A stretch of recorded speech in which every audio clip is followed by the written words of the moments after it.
7 straight victories for New York means 4 consecutive losses for the Blue Jays, and they'll go head-to-head tonight from the Rogers Center in game number 2. It's the division-leading Yankees against Toronto, and Roy Halladay has lost his last 3 games. He'll hope to change things tonight against New York. Thank you for joining us. I'm Jamie Campbell, joined by Rance Mullenix. And Rance, we saw Halladay pitch at Fenway Park in Boston on Sunday, and something seems to be amiss with the ace of the staff. Amiss is most certainly a good word. He's really struggled with his command over his last 3 starts. That would be the case through 6 innings on Sunday. The game would start well enough for Halladay, but then Victor Martinez would double. That would be followed by a double off the bat of Kevin Youkilis, another miss to the location, and then trying to go away with a fastball leaves it middle into Baldelli, and he parked it. You can tell things are not going well for the Blue Jays when Paul Bird comes out of semi-retirement and ends up out-pitching Halladay, who is still stuck on 13 victories. And here are the numbers in his last 3 starts, all of them losses. He'll hope to change that direction tonight. And he'll do so against Jabba Chamberlain. When Chamberlain came up to the big leagues in '07, made his debut against the Blue Jays, there were many great things expected, but in the last little while, he has certainly struggled in the rotation for the Yankees. And his problem, much like Roy Halladay, has been lack of command. If you look at the numbers in his last 5 starts, 8.22 ERA, but look at the number of base on balls, 15 walks, and he's going to have to gather up that command if he's going to get it turned around and pitch well for the Yankees down the stretch. There is a familiar face missing from the Yankee lineup tonight, and with more on that, we bring in Sam Cosentino. You're exactly right, Jamie. Derek Jeter will be out of the lineup for the New York Yankees. If you go back to inning number 4 of last night's game, Aaron Hill at the plate. It was Hill who essentially took Jeter out of the game. This ball hit up the middle. Jeter with the dive ends up hurting his finger on the play. With a sizable lead in the division, the Yankees not taking any chances of note, hitting in that regular 2-hole where Jeter normally is. Ex-Blue Jay Eric Hinske. Hinske, the Rookie of the Year in 2002 with Toronto, and they'll bring him into Rogers Center tonight for game number 2 between the Yankees and the Blue Jays. Join us next for the first pitch. Get him here before they're sold out!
exhibition just down the road.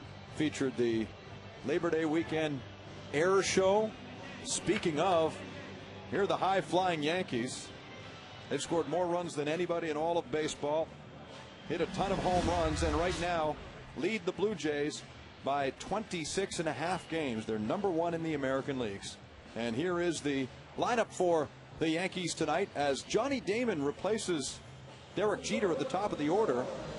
Jeter sits this one out. Girardi has done that a few times this year and will as they get closer to playoff baseball.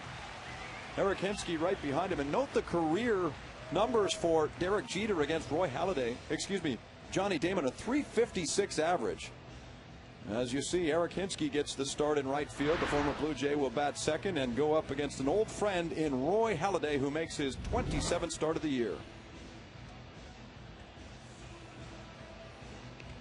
And as mentioned in the pregame show, Halladay has struggled over his last 3 starts.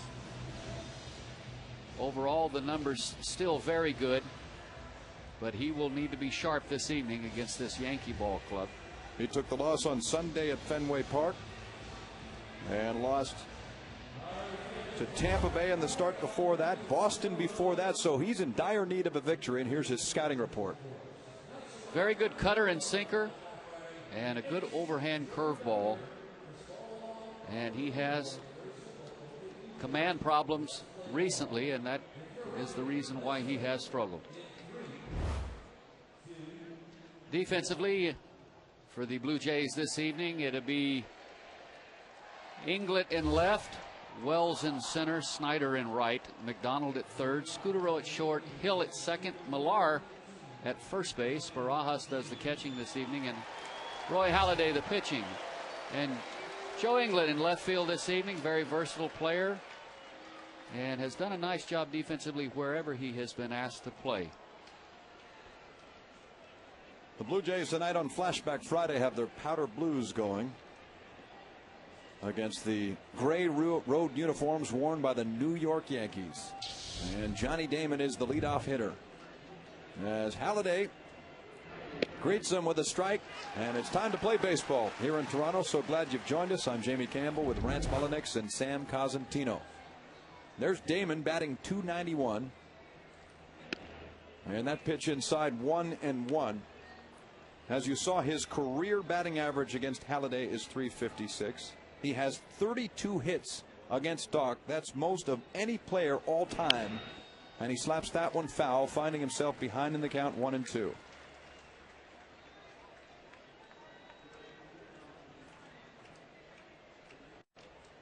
Damon walked twice in the game last night and scored on both occasions, as Halladay sends the 1-2 in his direction and gets him. Boy, that was easy considering how much success Damon's had in his time against Halladay. Well, let's bring you a Rogers Fast Fact brought to you by Canada's fastest mobile network, 3 times faster than any other. And Doc is 81-33 in this building and 9-2 against the Yankees. He's only lost twice to New York here at the Rogers Center. And this is a man looking for a change in fortune tonight after losing his last 3. Eric Hinske, the batter now. And there's ball 1.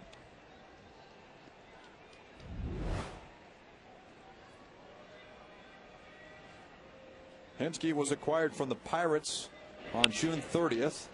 And that ball gloved by Millar at first. Halladay's covering.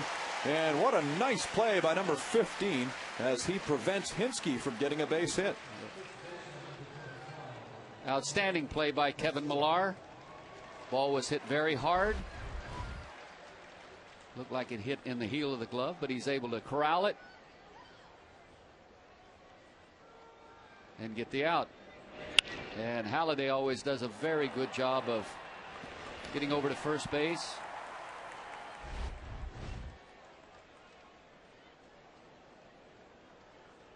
So 2 quick outs for Halladay as he faces Mark Teixeira.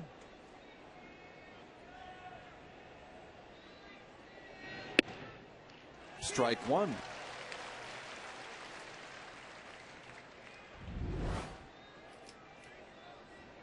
Teixeira putting up terrific numbers this year. 101 runs have been driven in.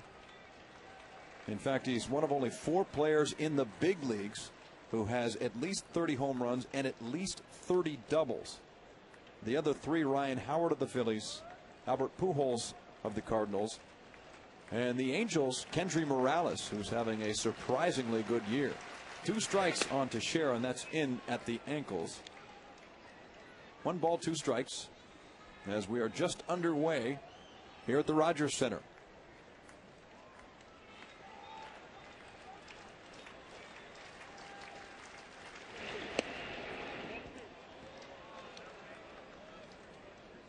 Halladay lost on Sunday in Boston, going 6 innings, giving up 4 runs, a run in each of the first 4 innings, and lost to the soft-tossing, aging Paul Berg.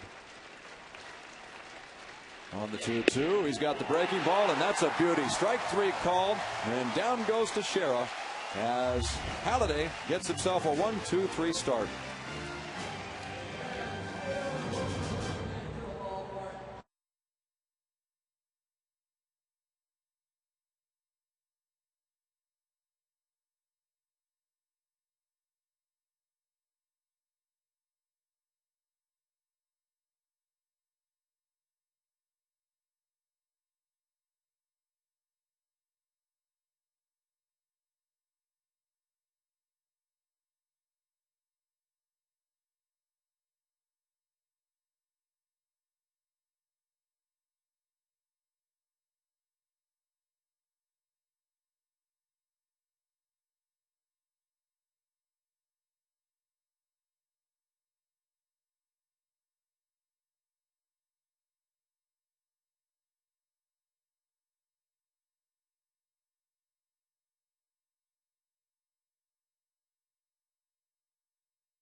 Here's Toronto's lineup for tonight's ball game, and Adam Lind is 5 for 10 in his career against Jabba Chamberlain, who will start for the Yankees tonight. You'll note some changes. Kevin Millar right behind Lind gets the start at first base. Lyle Overbay last night suffered a minor finger injury, so he's out. Travis Snyder picked up a few base hits in the ball game last night, and hopefully he's going to get himself out of a minor slump as they get set to face the Yankees for the 2nd straight night. And the starting pitcher is number 62, Jabba Chamberlain, who makes his 26th start of the season.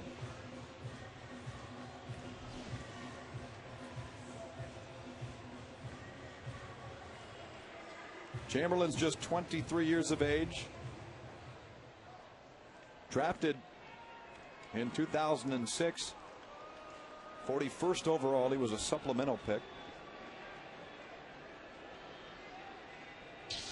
And as it gets late in the season, he has found himself not able to go deep into ball games.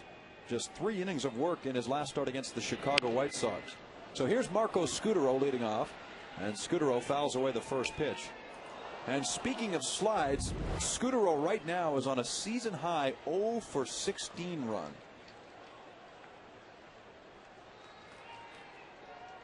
The longest hit in the string of his career came back in 2006 with Oakland when he went 0 for 18.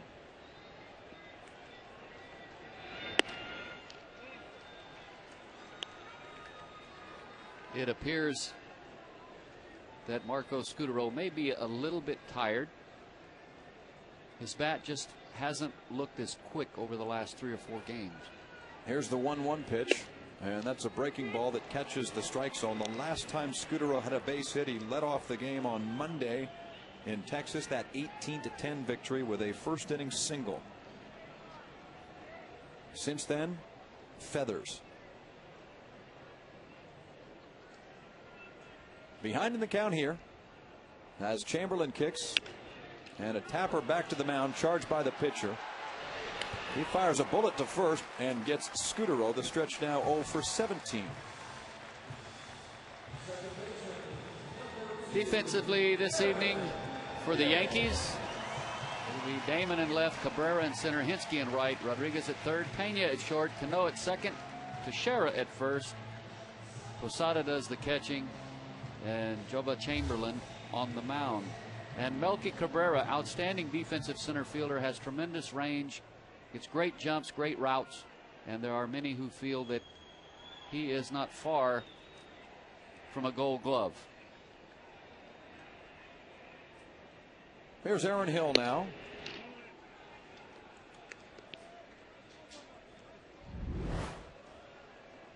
Hill has 31 home runs this year. His 20th came against Chamberlain when the Blue Jays roughed up Joba July 5th at Yankee Stadium. Although the Yankees went on to win the game 10-8, Toronto chased Chamberlain after 3 2/3. They scored 8 runs against him, though only 3 were earned.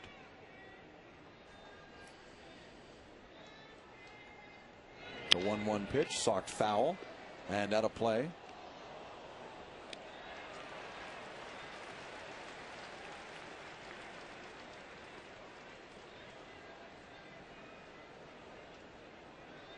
Sometime in the next couple of weeks, Hill will become a father for the first time.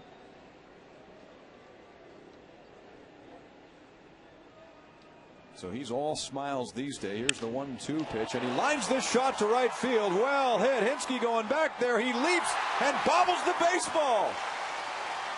So Hill is into second base. Hinsky can smile about it now.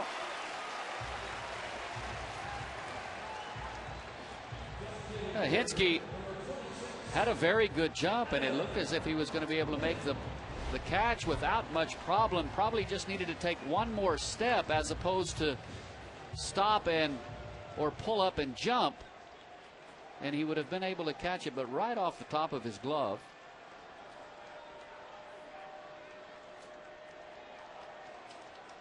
If he runs through it, would have probably made the play. Hill with a double, and that brings up Adam Lind. The designated hitter tonight has reached base in 23 consecutive games. Number 5 in the American League with an impressive .556 slugging percentage.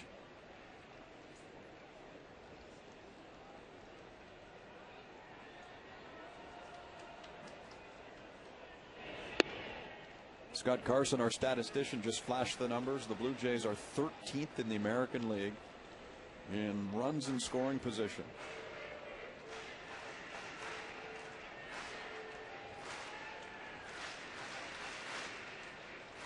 Here's an early visit from Jorge Posada, who last night went out about 5 times to the mound to greet people like Chad Godin and Alfredo Aceves.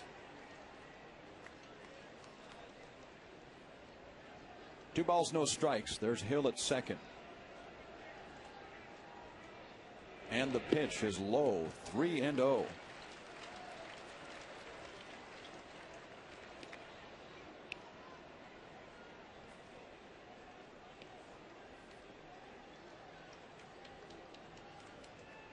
Joe Girardi's in his second year as manager of this team and has them well positioned right now.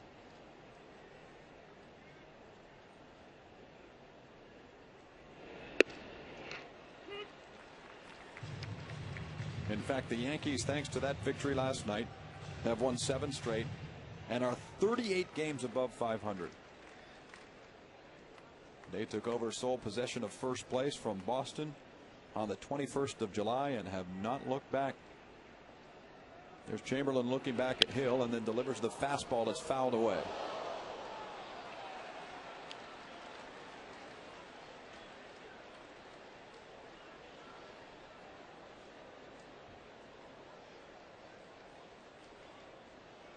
Hill's double to right puts him at second base with 1 out as Adam Lind readies for a 3-2.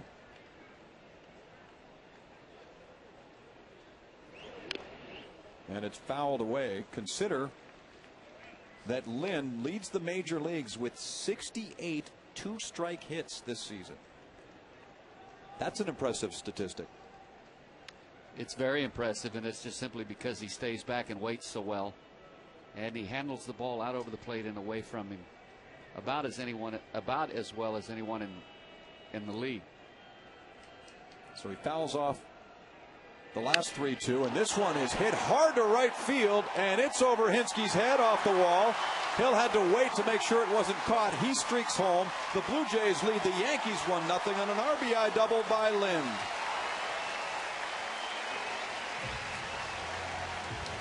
Make it 69 two-strike hits. I do have to say, Jamie, even though it's in the first inning, I was surprised that they gave in and gave Adam Lind anything to hit after they fell behind 2-0 with Millar on deck, and you could set up the potential double play, and they pay the price for pitching to him. How about that number? His 45th double.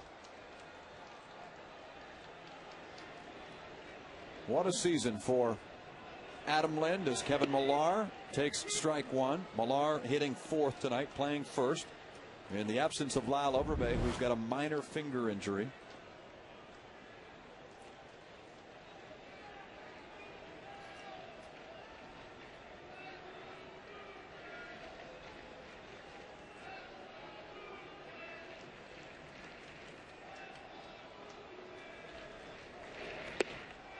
He waves, and it's 0-2.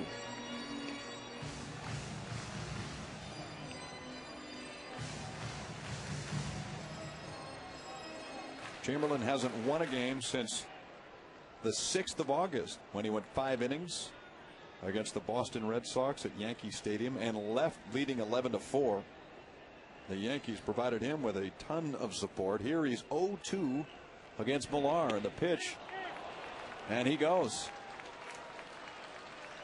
Jeff Nelson working behind home plate tonight, and he sees full well that Millar went around, and that's strike 3. So as we await the arrival of Vernon Wells, let's get a scouting report on Chamberlain. Fastball in the mid-90s and a good overhand curveball. You just saw that to strike out Millar. And when he's at his best, he will challenge the hitters with his fastball.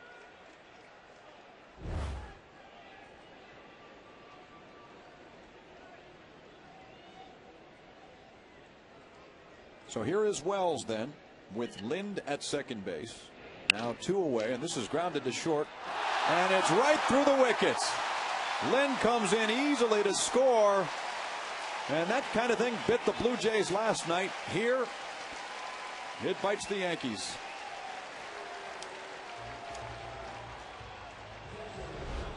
Pena just simply didn't keep the glove down, came up a little early. And the way the Jays have been going, you're more than glad to have it. That is Ramiro Pena, not Derek Jeter, playing short tonight for the Yankees. As Joe Girardi, decided to give Jeter a night off. Yes, he's got a minor finger injury, but he could have played tonight. And so, the Blue Jays take advantage as Lind comes in. And Wells is at first base now for Rod Barajas. Strike 1.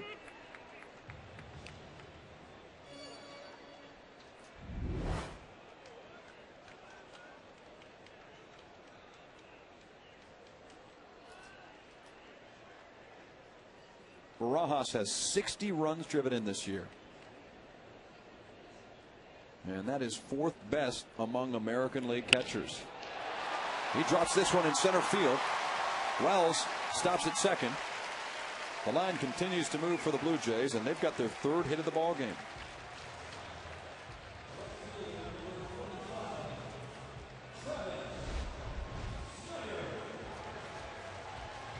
Looked like a little cut fastball or slider, the same pitch that he started Barajas with. Leaves it up, and Rod Barajas just continues to have a good year. meeting on the mound. And with that, we go down and visit Sam Cosentino. Jamie, much the same as the Toronto Blue Jays young pitchers limiting their innings, the same thing is happening with the New York Yankees and Jabba Chamberlain. There's been a shroud of secrecy over how many innings he will go. What we know is this, that he will pitch every 5 days, but probably not deep into games, and depending on how many pitches he throws per inning, maybe even not quite as far as we expected. 6 innings is where we thought he'd be tonight if he could get there, but probably less than that in order to keep his number of innings down for the entire season. Similar to the well-publicized Jabba rules from, I guess, 2 years ago when they limited the number of innings for Chamberlain as he faces the rookie Travis Snider. And Snider should be feeling a little bit better now after a 2-for-3 night last night. He takes that pitch, 2 balls and no strikes.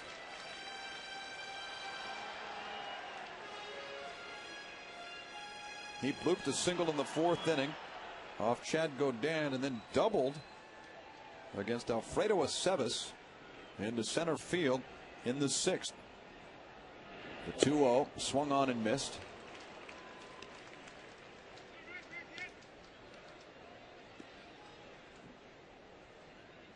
The Jays here in the 1st get back-to-back doubles by Hill and Lind, and then Lind comes in on the fielding error by Ramiro Pena.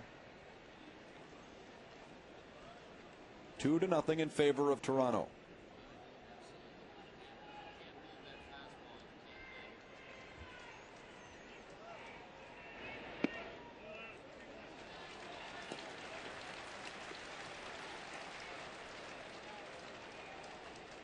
This is a situation where Gene Tennis, Cito Gaston have stressed with young Travis Snider. You get 3-1, gear it up, get started early enough, don't get beat with the fastball. Such as the 3-1 pitch, you foul it over here to the left side, because if you can't hit the fastball at the major league level, you can't survive. Is that a timing issue with Travis? Or is there more to it? That's what they feel it is right now. Chamberlain then on 3-2 now. Here's the pitch, and it's a breaking ball inside for ball 4. Snider draws a walk, loads up the bases. And Joe Inglet, who's riding a 9-game hit streak, is going to bat now.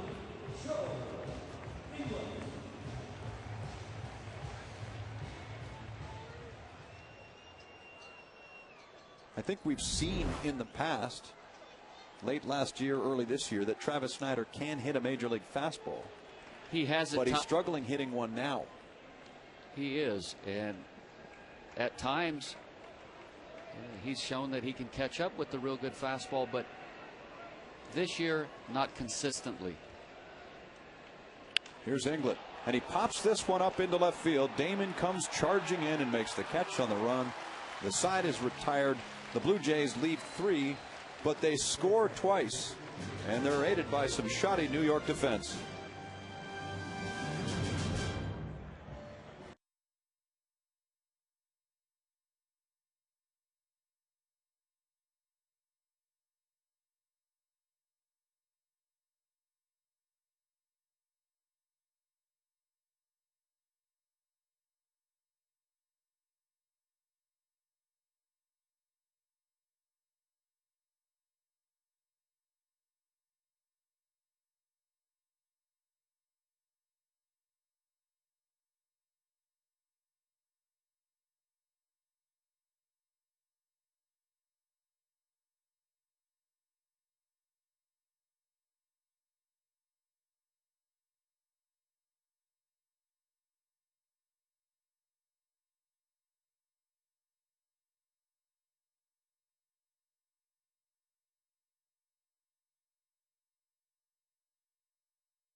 7 players with at least 70 RBIs this year. That's by far and away most in the major leagues.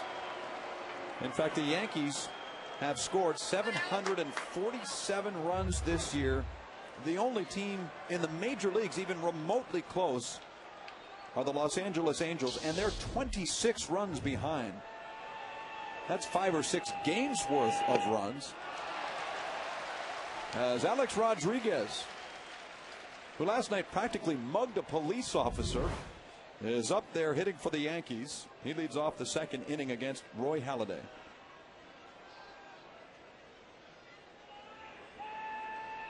Halladay with the 0-1, and that's well outside.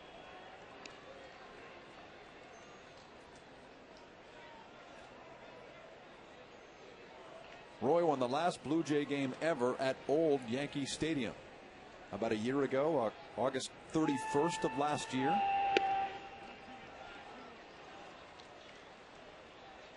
And he kept the game ball and had a clubhouse attendant bottle up some of the dirt from the pitcher's mound.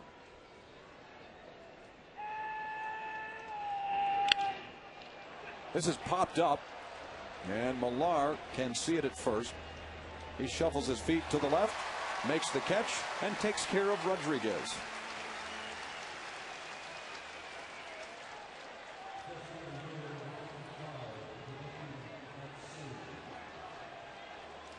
Well, by this time in his last start, Halladay had already given up a run, but right now he set down the first 4 Yankees and faces now the always difficult Hideki Matsui.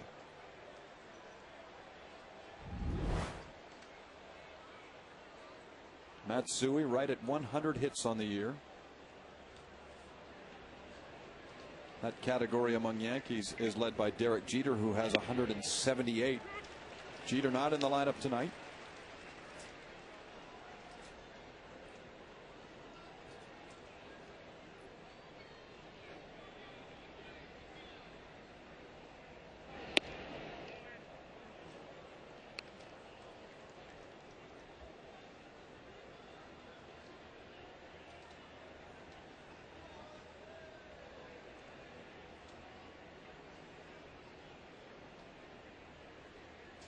Here's the 1-1 pitch, and it's out of play.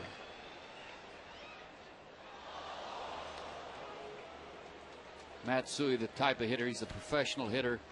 Can't pitch him with the same pattern every at bat.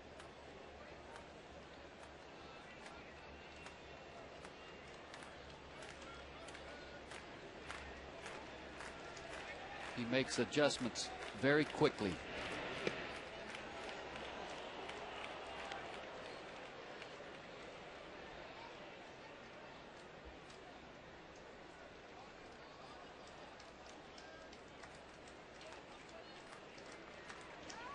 Two balls and 2 strikes. Number 32 into his windup. Here's the pitch. It's grounded softly down to Millar. He takes it himself, and there's 2 gone.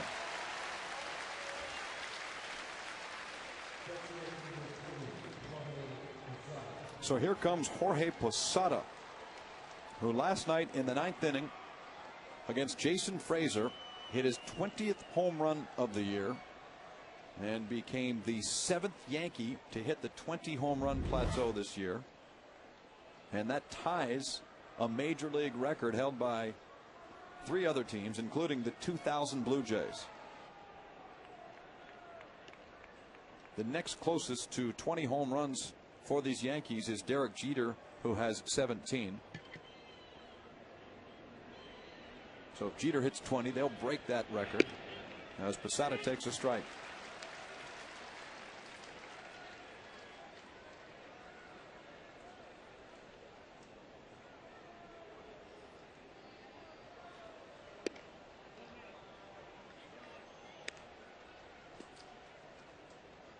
It's one of the reasons why the Yankees are averaging 5.77 runs per game this year. Up almost a run per game over last season. Pitch is low, 2-1.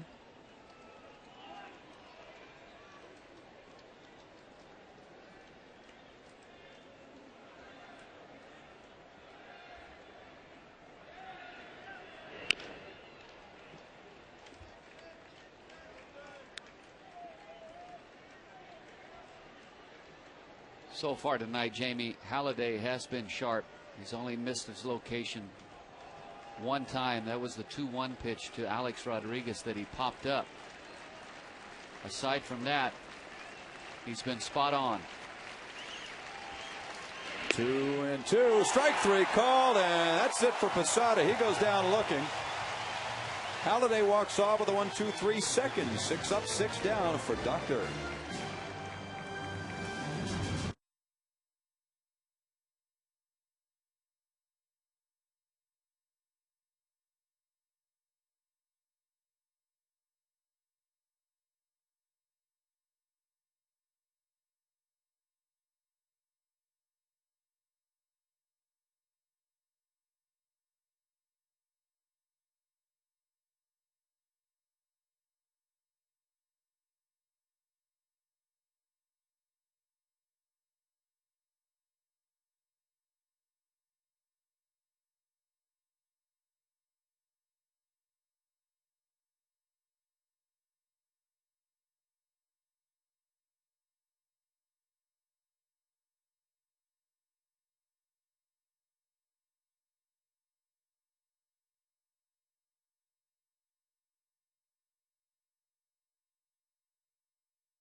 A 52-inch Sharp Aquos LCD TV with full array LED backlight and the lowest power consumption of any TV available today. Plus, you'll get a Blu-ray disc player. Aquos LED, the evolution of LCD TV continues. To enter and find out more, please visit hitahomerunwithsharp.ca. It is 2-0 for the Blue Jays on another brilliant night here in Toronto. I'm Jamie Campbell with Brent Mullenix and Sam Cosentino. Our Sportsnet.ca columnist Scott Carson is here as well. You can check his latest column on the front page of Sportsnet.ca. John McDonald bats ninth for the Blue Jays tonight and plays short. Plays third. He'll lead off against Jabba Chamberlain and slaps it to third. Rodriguez sets his feet and gets McDonald by a step.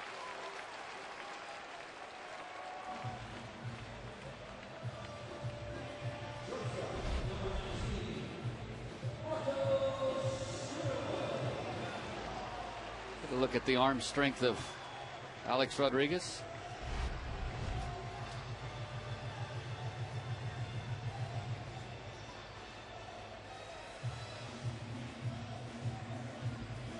That brings Marco Scutaro back to the plate.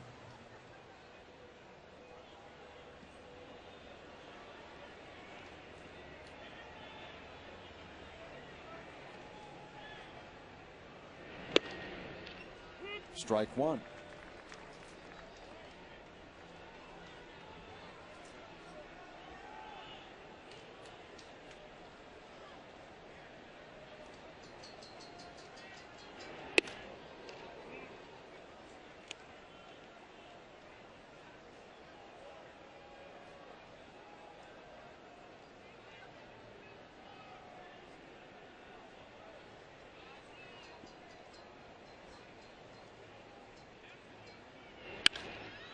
That's sharply hit, and finally Scutaro has a base hit.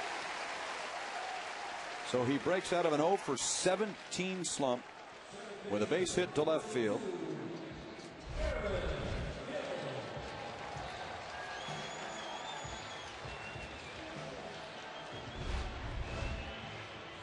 And if nothing else, that does a lot for you mentally.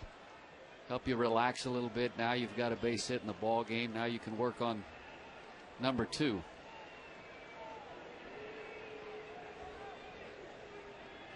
Up steps Aaron Hill now with 1 out and 1 on. That pitch runs inside. Hill has been the number 2 hitter from the outset. And Cito Gaston in Dunedin during spring training was practically apologetic when he said, you know, I'm going to put Hill in the number 2 hole. It's not one of those glamorous stat building slots in the order. So of course Hill took it upon himself to hit 31 bombs this year. As he pops this one up, Teixeira calls for it, and he is gone. In fact, I remember speaking with Hill before the season, and his stated goal, Rance, was to score 100 runs because he figured he'd get on base a lot, and guys like Vernon Wells and Alex Rios and Scott Rowland would drive him in. But now he's turned into the, along with Adam Lind, the leading offensive player on this team. Funny how things can change as the season goes on. Yes, with the exception of Adam Lind, probably the best all-around hitter if you combine average, power, run production. Lind got a 3-2 fastball from Chamberlain in the first and drove it to the wall in right center field for an RBI double, his 45th double of the year, and 92nd run driven in this season.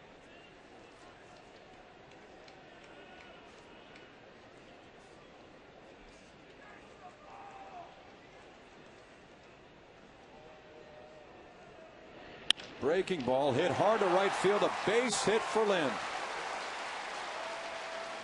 So he's 2 for 2. And after hitting the fastball his last time up, first pitch is a fastball. You can almost guarantee that Adam Lind was looking curveball this at bat. He gets it and hits it very hard.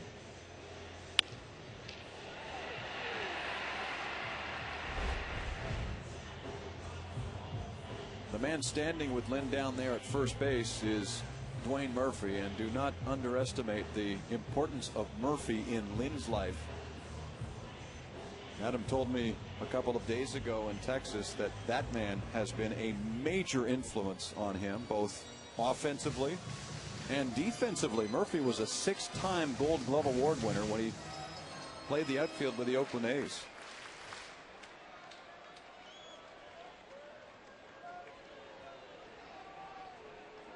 Here's Kevin Millar, who struck out in the first inning. 2 men on, 2 out, and a breaking ball from Chamberlain is a little high.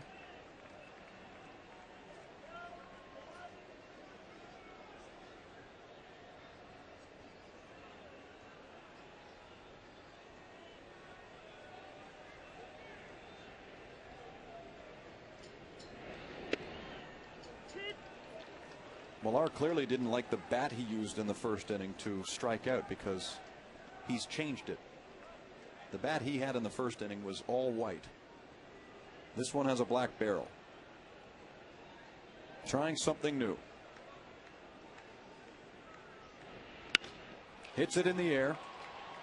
And Cano goes out from behind second base. Cabrera streaks in though and makes the catch. And there goes Millar.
in game number 2 against the New York Yankees. The Yankees have won 7 straight games and have an impressive 86-48 record.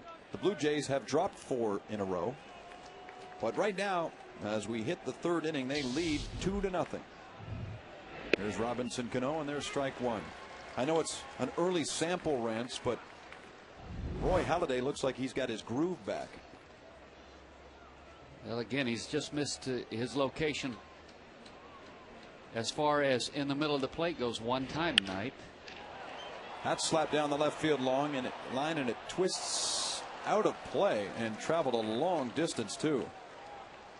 Now let's go back to Jorge Posada's strikeout to end the last inning, and watch Rod Barajas as he puts his hands out and points at Roy Halladay, throws down the sign, and he does that quite frequently. I asked Barajas about that, and he said, when I put my hands out, it tells Roy that we have not discussed the pitch that I'm going to throw down, and he points at him to say, you choose. If you like this idea, let's go with it. And it looks like they went with a 2-seam fastball and got Posada. And so clearly Halladay liked the idea and they went with it. And that tells you just how detailed their preparations can be. They go over every hitter and almost every scenario. If you're going to be a professional, you should. And of course, no one prepares better than Roy Halladay. Same thing.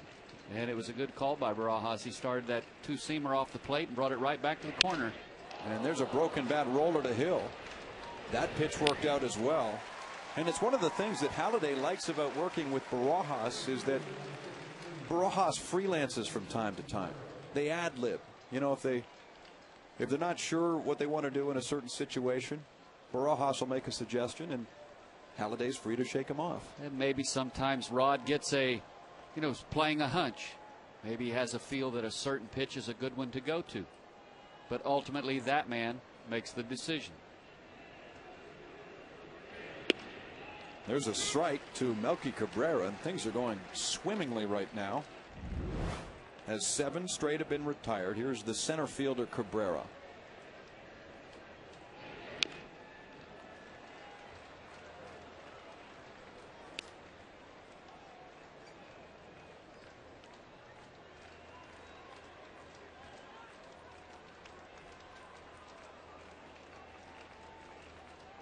Barajas is looking up at the batter. Calls for the breaking ball, and it's a looper out to short. Easily played by Scudero. 2 down in the 3rd inning. But also you notice every time that Barajas has made that suggestion or motion to get the ball down, Halladay's been spot on.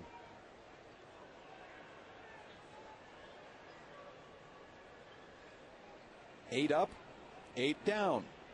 And here's the starting shortstop tonight, Ramiro Pena, who committed an error in the 1st inning on a ground ball by Wells. It should have been the 3rd out. And he grounds this right to McDonald, who goes across the diamond. And another easy 1-2-3 for Halladay. This one requires only 8 pitches. 2-0 for the Blue Jays here in Toronto.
Courtesy of TD Canada Trust. Now Derek Jeter has a couple of band-aids on his right hand as he pours some pumpkin seeds into his mouth, and he's going to be a spectator for this night. Likely back in the lineup tomorrow afternoon in game number 3, but Joe Girardi gives him and Nick Swisher a night off tonight, and will do so occasionally as they head for the postseason. Here's Vernon Wells slapping it foul. 1 ball and 1 strike on Wells, who reached on an error in the first inning. What should have been out number 3 turned into a costly error for the Yankees as the ball was hit right underneath Ramiro Pena's glove. Lynn came in to score, and that's why the Blue Jays are up 2-0. And that runs in on Wells and hits him.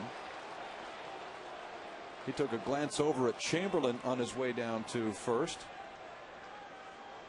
and I guess it might have hit Jeff Nelson too.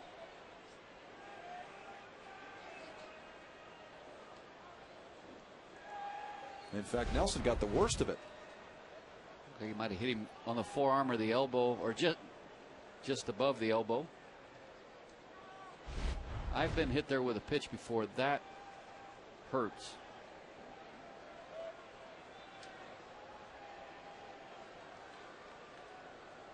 While George Poulos checks him out, let's go downstairs and bring in Sam Cosentino. That's right, Jamie, an all-star trainer for the Toronto Blue Jays this year, and we saw in 2 incidents last homestand in the game against Tampa Bay where both Jerry Crawford and Tom Hallion went down. Hallion the more serious of the 2 after being hit in the chest with a missed ball. George Poulos and Dave Abraham, the 2 trainers for the Toronto Blue Jays, keep a defibrillator on the bench at all times. Not only is it on the bench, but it's also along the plane and along the bus wherever those guys travel, should an incident such as we saw with Hallion come up that requires such a thing. As to this point, it's not required by Major League Baseball that that piece of equipment remain in the dugout, but the Blue Jays feel it absolutely necessary to keep it there. Great thing to have. There's no question there. And my thanks to the training staff for the Pepto-Bismol. You can go to George or Dave for pretty well anything around here.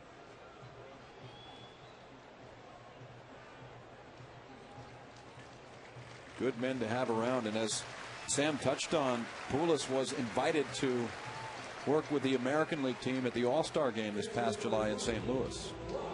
It looks as if Jeff Nelson is going to be just fine. So he throws on the mask and gets set to go back to work.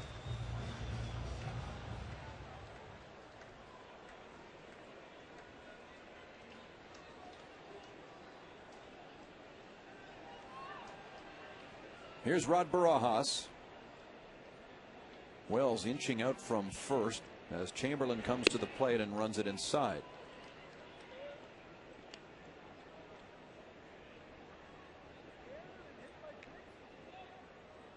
You can see the RBI totals for Barajas. There's 60 of them this year.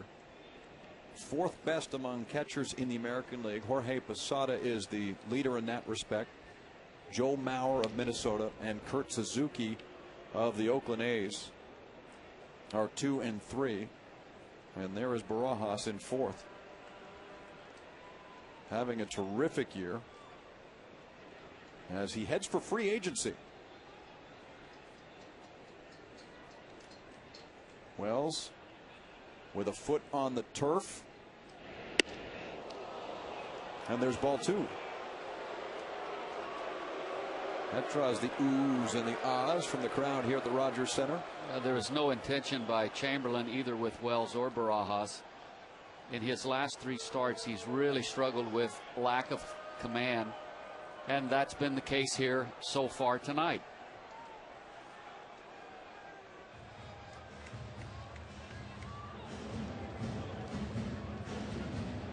Rants Jamie Jabba Chamberlain with his 12th hit batsman of the year. That leads the American League. As a staff, the New York Yankees now 61 also to lead the American League. That's a lot.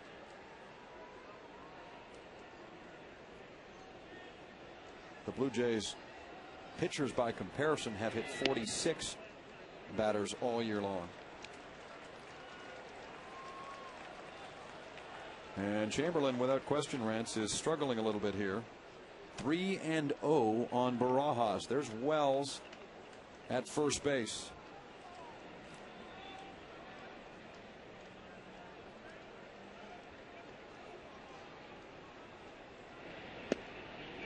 And that's low for ball 4. So he has walked Barajas, issuing his second free pass in the ball game tonight. And we'll now see a couple of left-handed batters in first Travis Snyder and then Joe Inglet.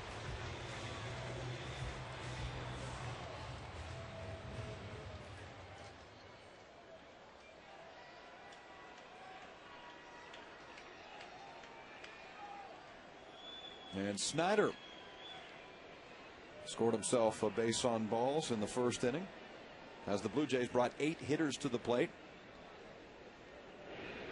He takes a breaking ball for strike 1.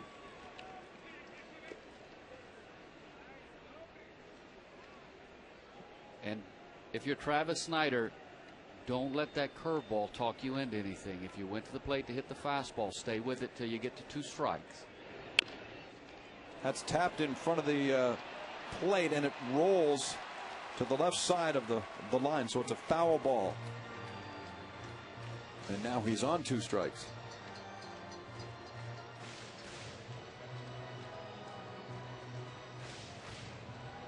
So how does this change things?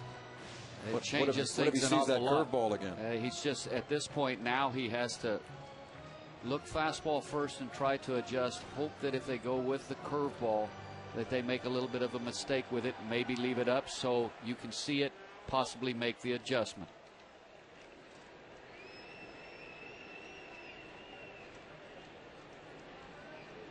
Snyder is ready. Here's the pitch.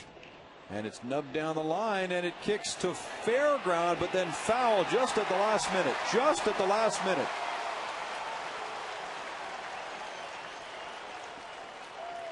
And too bad for Alex Rodriguez. The timing would have been spectacular. They would have had to force out at third, and of course, until the ball goes past the bag at third base, it is the home plate umpire's call, and you'll see he is right on top of it, right there. Crazy spin on that ball, too, because it started foul and came back into fair ground. Hit it right off the end of the bat. Barajas and Wells aboard. Nobody out. Chamberlain with an 0-2 on Travis Snyder.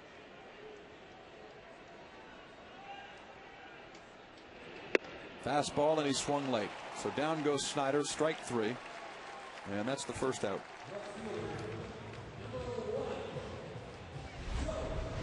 This is why you respect the fastball first. You could see the ball was clearly by Travis Snyder before he even offered at it. And really, it looked as if Chamberlain was just trying to waste it off the plate just to show it to young Travis Snyder and then come back with curveball. Didn't need to. Here's Joe Inglet, who flied out with the bases loaded in the first inning. Taking ball 1. And Inglet comes into this game riding a 9-game hit streak.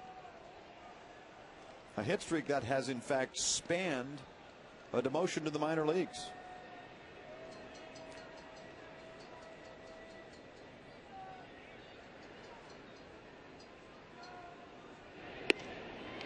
Ball 2.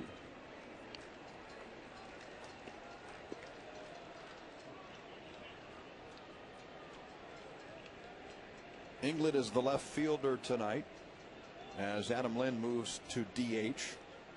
First and second here for the Blue Jays in the third. The pitch is grounded to the right side, and it's through for a base hit.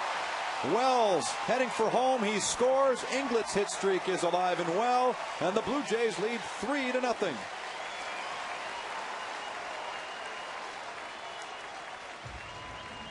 This was a case of it's not sometimes how hard you hit it, but where you hit it. Joe Inglet with just a bouncing ground ball, but right between the first baseman and the second baseman, and Cano not able to keep it in the infield.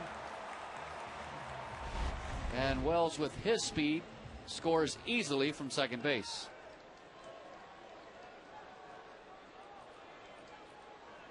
Already Dave Island, the pitching coach for the Yankees, is on the phone as John McDonald 0 for 1 steps in and takes strike one.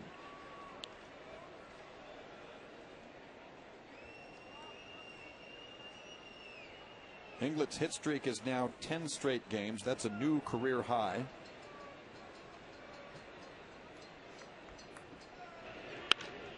McDonald pops this one up. Pena, the shortstop, is there, and that's the second out.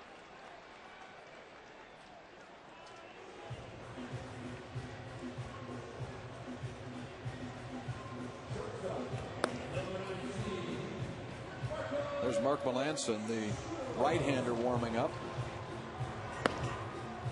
as Dave Island and Joe Girardi get the bullpen active early here. Jabba Chamberlain has allowed 6 hits, 3 runs have scored, and the Blue Jays are out to an early lead here in Game 2 against the Yankees. Inglet's at first, Barajas at second. Marco Scutaro is 1 for 2. His single in the second inning broke an 0 for 17.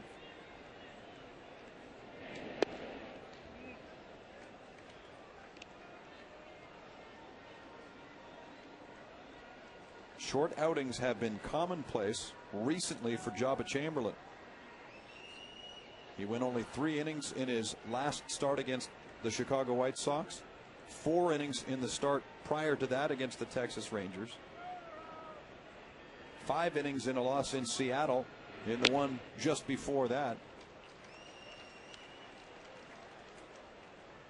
You have to go back to July to find the last time Chamberlain was able to get beyond the 6th inning.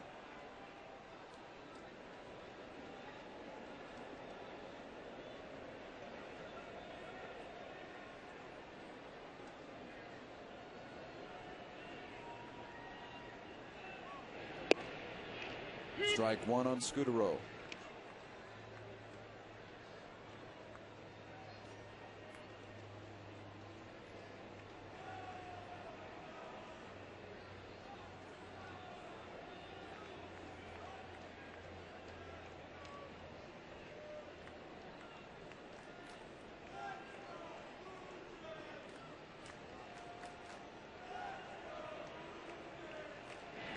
And Scutaro nubs this to first. Teixeira has it, touches the bag, and that's the inning. A run scores for the Jays, though, here in the third, and after 3, it's Toronto 3, the Yankees no score.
I'm not at all convinced you can get yourself a Canadiens jersey at the Jays shop, but it's worth a look.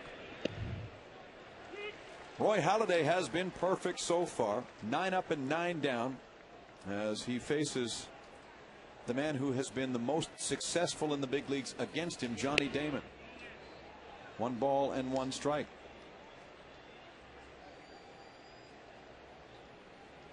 Damon has 32 hits against Halladay in his career. And on the 1-1 pitch, it is slapped to second. Hill has it, goes to first, and that's 10 in a row retired.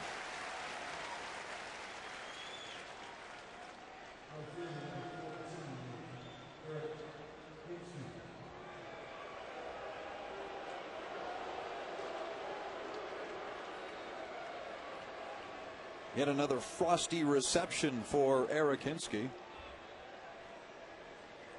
It's been that way essentially since he left the Blue Jays in the middle of the 06 season.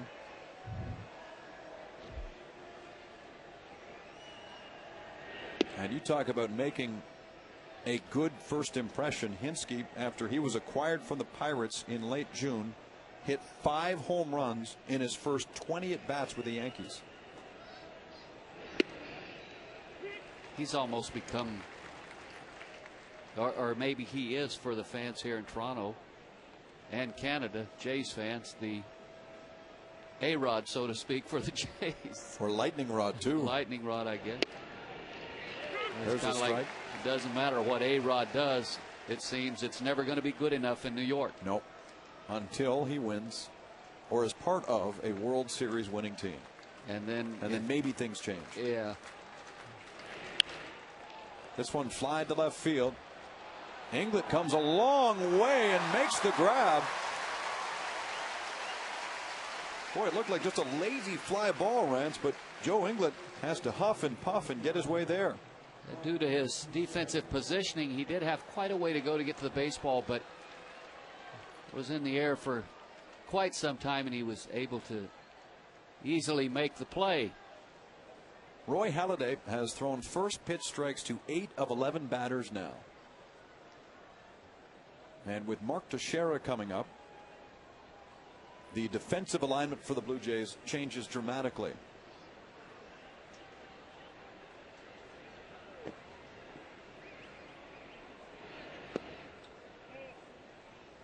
Yes, but even if they win the World Series, if he doesn't have a good one, they'll say, well, the Yankees won, but A-Rod didn't do too much. Yeah, they'll find an excuse. As this one is lifted foul by Teixeira.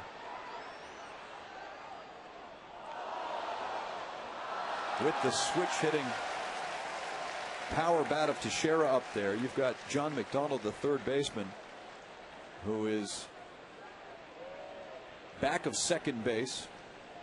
3 infielders on the right side. That pitch is low, 2-1. McDonald on the far left. And look where Aaron Hill is parked, out in short right field. Here's the 2-1 pitch, and now 2-2 as Halladay evens the count. You would think that the temptation to just bunt for a base hit would be too much for you to withstand. All he would have to do is just bunt it firm enough that Halladay couldn't make a play, and he has an easy base hit. And with A-Rod on deck, if he were to hit a ball out of the park, you never know. Get you right back in the game. The 3-2 pitch from Halladay, swung on and missed, and down goes Teixeira. Another 1-2-3. 12 up and 12 down for Roy Halladay so far against the Yankees.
The pitching line on Java Chamberlain. Just 3 innings of work against the Blue Jays. He gives up 3 runs, 2 of them earned.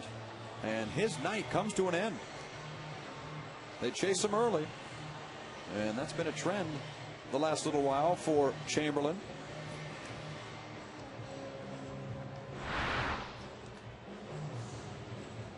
Here is the new pitcher. He's also a right-hander. Mark Melanson comes into the ball game in a long relief.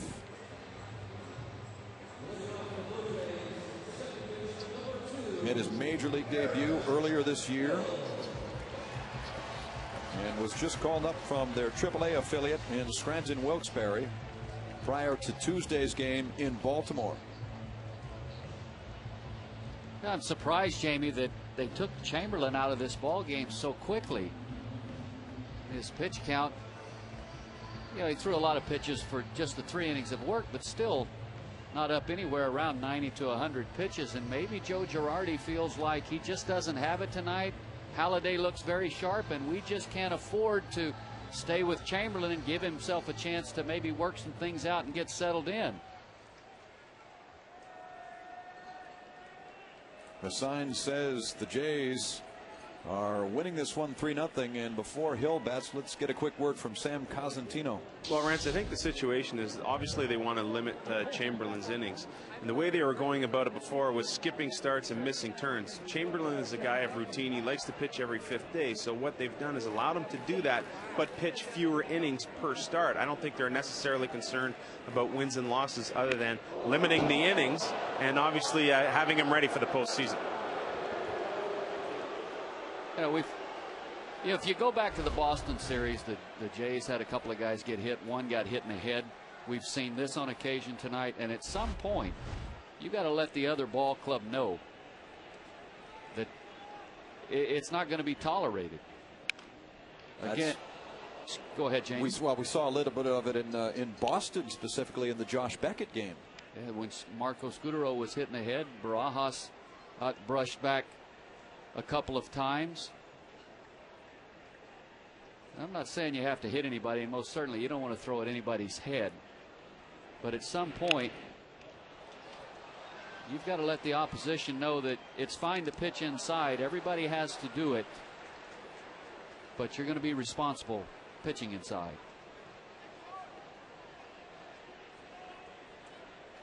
Certainly in the last couple of weeks, we've seen a ton of Blue Jays who've had to duck out of the way at pitches inside and near the head, too.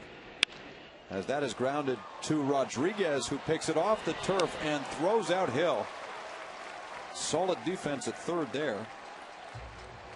And Hill is the first out of the inning.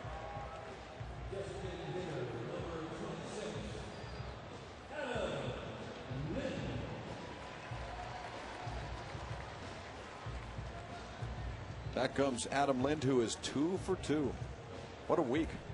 What a week indeed. He had a career game on Monday in Texas with 8 RBIs, a grand slam, a solo home run, a 3-run double. Facing rookie Mark Melanson, who was drafted by the Yankees in the 9th round in 06 out of the University of Arizona.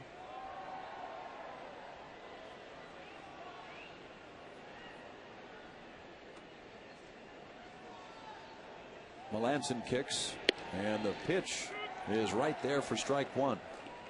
I guess my point is, Jamie, that sometimes it does get to the point to where it doesn't matter if it was intentional or not. Right. You need to send a message. That pitch from Melanson that brushed Hill back, unintentional. I'm more than likely it probably was. And probably the pitch to Barajas was not intentional.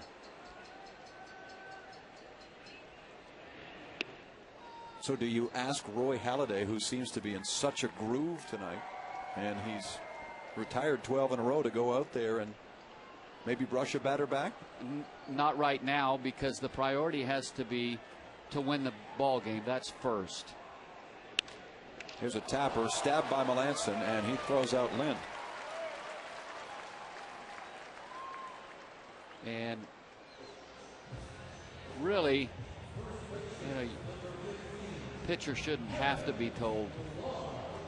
And I'm not saying this is the time, because now is not the time to send a message, because you've got a 3-0 lead in the game, and you wouldn't want to start an inning, and you definitely have to pick your spots. And I'm not saying, again, you don't have to hit somebody, just move somebody off the plate.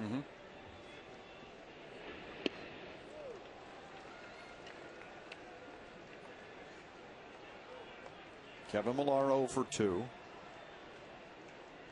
Plays first today in place of Lyle Overbay.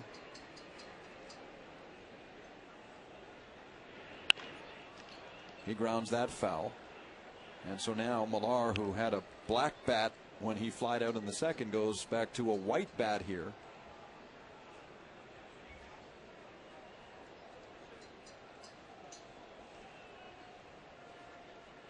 He just can't make up his mind, Reds.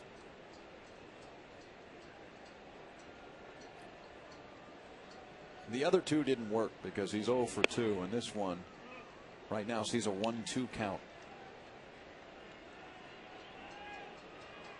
Melanson made his debut at Fenway Park April 26th, a Sunday night. Pitched 2 scoreless innings.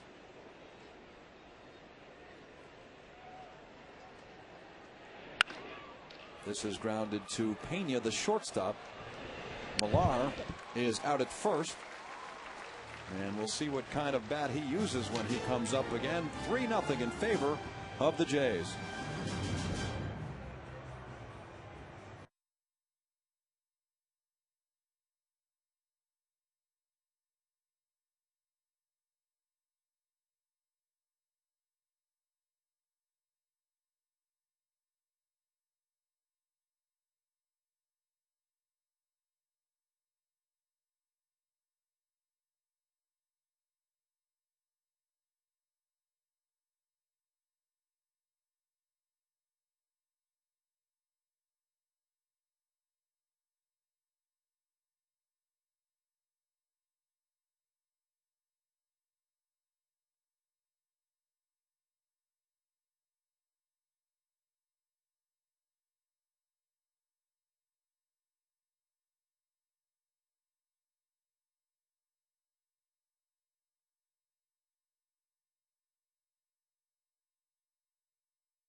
BlackBerry Bold or Curve 8900 smartphone from Rogers at any Wireless Wave T-Booth retail location throughout Canada.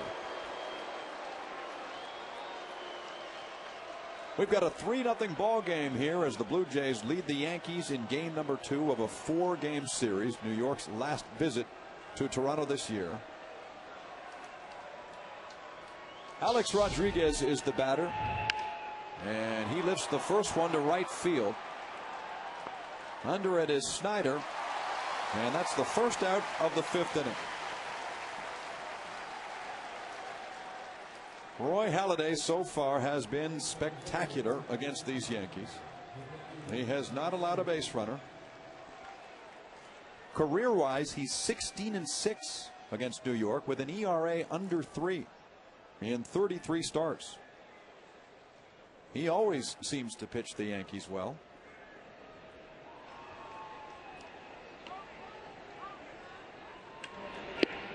And he gets a strike to open on Matsui.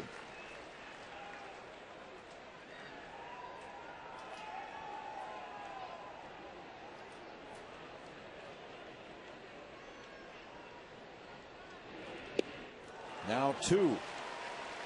One of the most impressive outings we saw from Halladay this year, a complete game win on May 12th in this building to run his record to 7-1 when everybody wanted his opinion about having to face A.J. Burnett, go head-to-head with his old teammate. Well, he answered with his pitching that night. And this ball is hit in the air to right field. Snyder is at the wall and makes the grab. For a soft swing, Rance, that ball traveled a long way.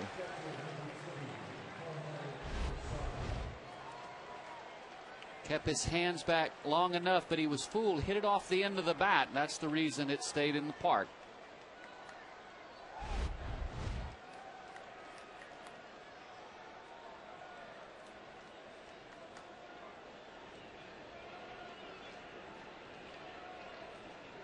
And now it's Jorge Posada's turn. He struck out in the second inning.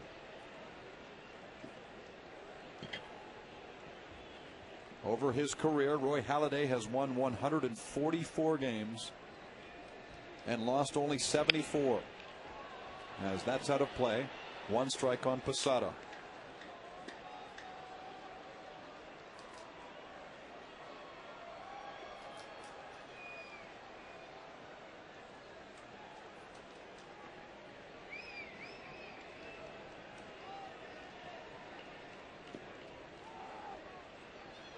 Here's the 0-1 pitch, and the breaking ball is low. It's 1-1.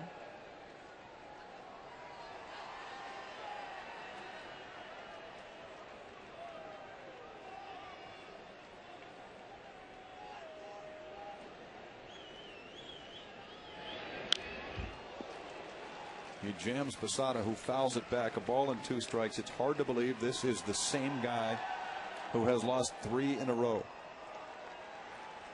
and not made it past 6 innings in any of those games.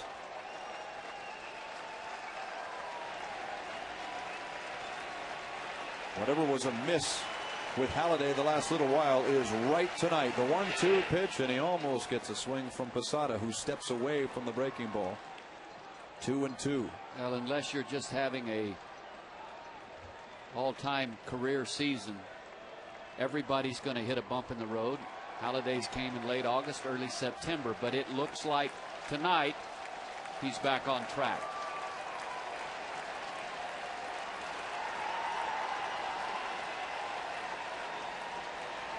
The 2-2 breaking ball, and they tried to backdoor it on Posada.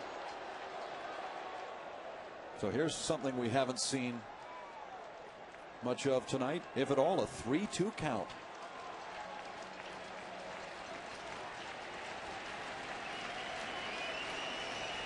The payoff, and it's ball 4. Halladay is perfect no more. He had retired 14 straight until that point, and he walks Posada.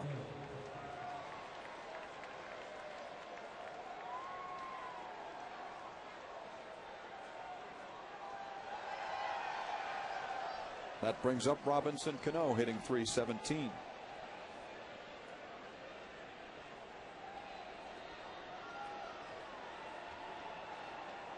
And now Halladay has to do something he has not had to do all night long, and that is pitch from the stretch.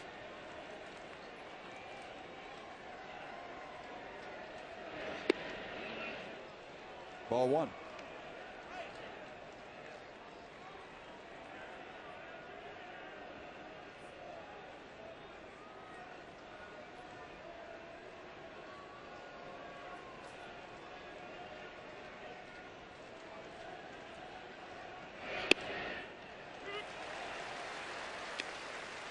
You would almost sense that Robinson Cano, after the way he was jammed in his last at bat,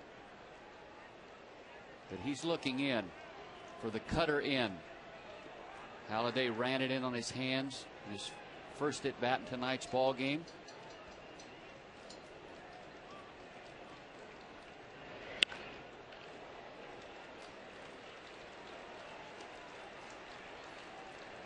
He got it there. And now it's a 1-2 count. And it didn't jam him. No. Didn't help him either. And that's vintage Halladay.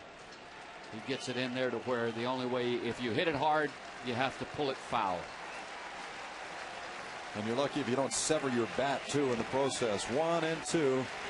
Breaking ball swung on and missed. Down goes Cano. Down go the Yankees.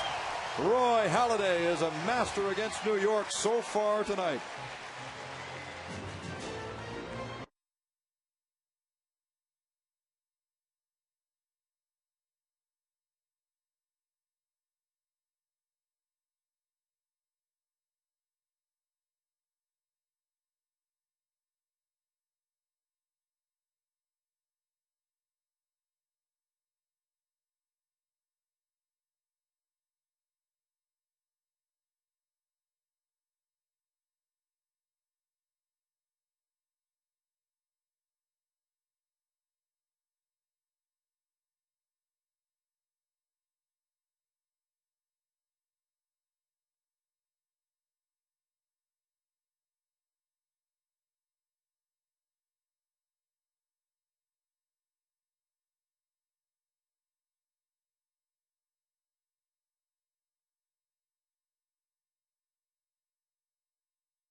And there are several great seats still available, so please join us at the ballpark on Labor Day Monday at 1 o'clock local time.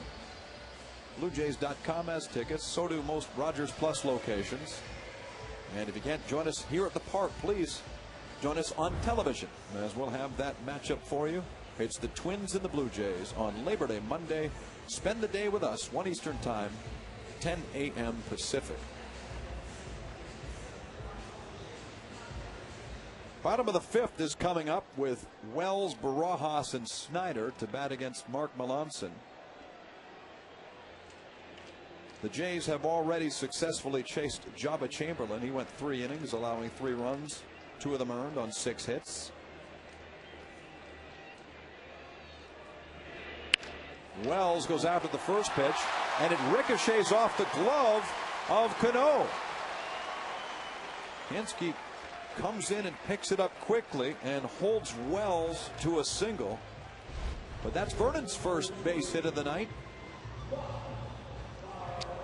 And Vernon is a better hitter when he does a little more of this. Hit the ball the other way. Ball hit very hard off the heel of Robinson Cano's glove. Wells thought for a moment about trying to stretch it into 2, but wisely retreated back to first base.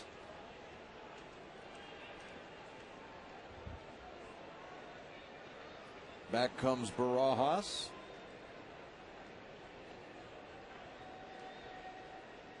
Melanson with a pitch, and it's inside, 1-0.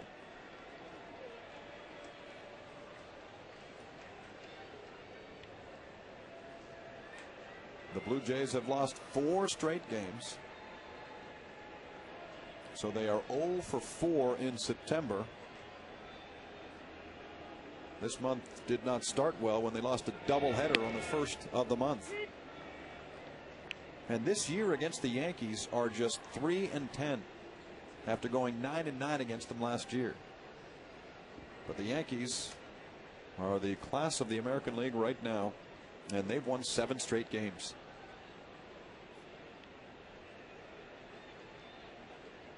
They've also won 24 of their last 30. So they have been on a roll for a while.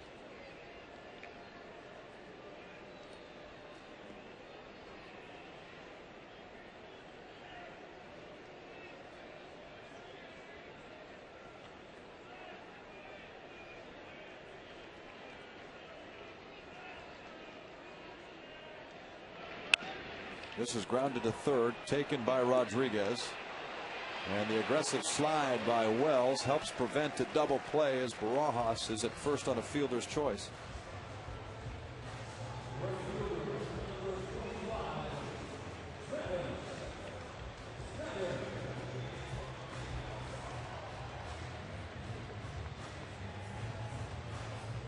Really the only concern right now for the Yankees, Jamie, assuming nothing out of the ordinary happens, is that when they go into the postseason, they're on a roll.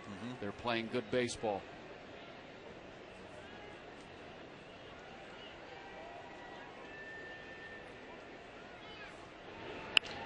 Here's Snyder hitting the first pitch in the air into short center field. Pena behind second is there to make the catch. Snyder is gone. He's 0 for 2.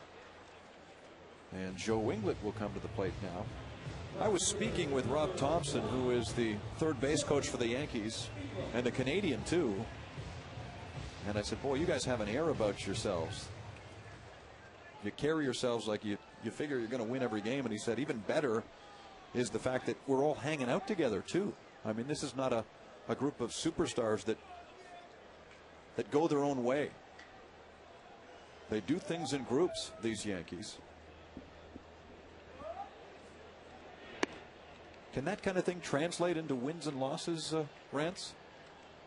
It definitely can, because even if you have a bunch of great athletes or great players, if they don't get along together, or you have a house divided, you don't perform as well. But this is a group that gets along great, obviously have a lot of camaraderie.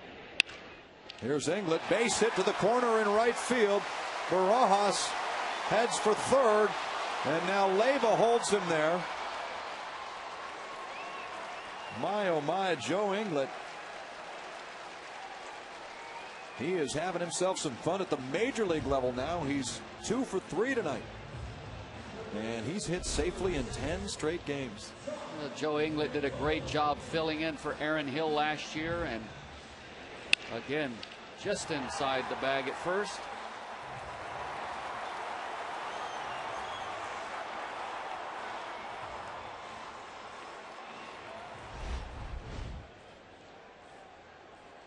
So there's Inglet looking around second base. Over at third, Rod Barajas. 2 out here in the 5th inning. 3-0 for Toronto. And John McDonald, who had a wildly successful road trip going 7 for 19 through Boston and Texas, is 0 for 2. He takes ball 1.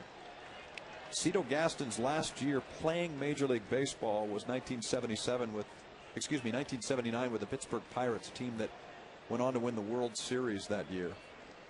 And he raves about the closeness of that team. He said at times they'd go out 12, sometimes 13 guys would go to a movie together as McDonald is hit.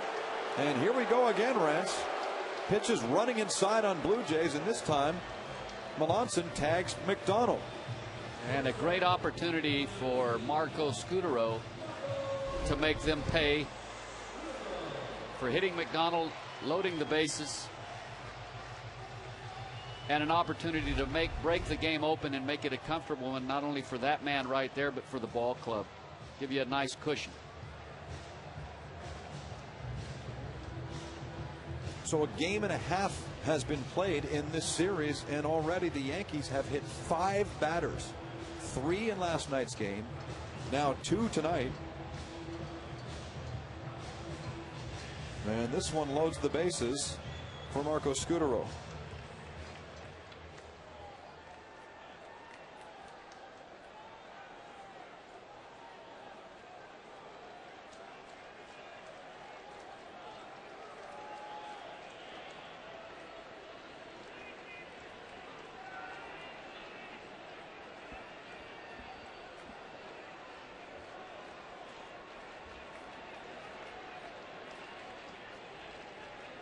Here's the first pitch, and it misses, ball 1. Scutaro's lone grand slam just happened to come against the Yankees, just happened to come against Mariano Rivera, and just happened to be a walk-off grand slam when he was with the Oakland A's 2 years ago. Here he's got the bases loaded in the bottom of the 5th inning. The Blue Jays are leading 3-0. They have Roy Halladay mastering Yankee hitters right now. And the pitch is a strike from Melanson. It's 1-1.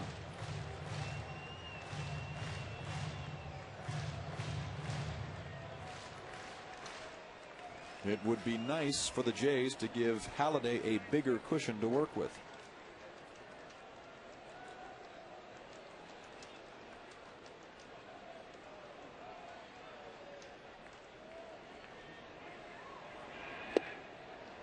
Ball 2. Well, Joe Inglet at second runs well, so you'd anticipate on a base hit to the outfield that he will score. So that puts you up 5-zip, and of course John McDonald at first base runs well enough that any ball in the gap that goes to the wall, he's going to come all the way around and score. So great opportunity for Scutaro and the Jays. 3-1. Melanson, a rookie, facing Marcos Scutaro for the first time, a veteran hitter who knows how to work a count, and right now the count is in his favor as Aaron Hill watches from the on-deck circle.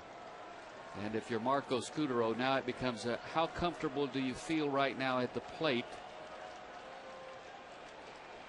If you get a pitch to your liking, do you let it go?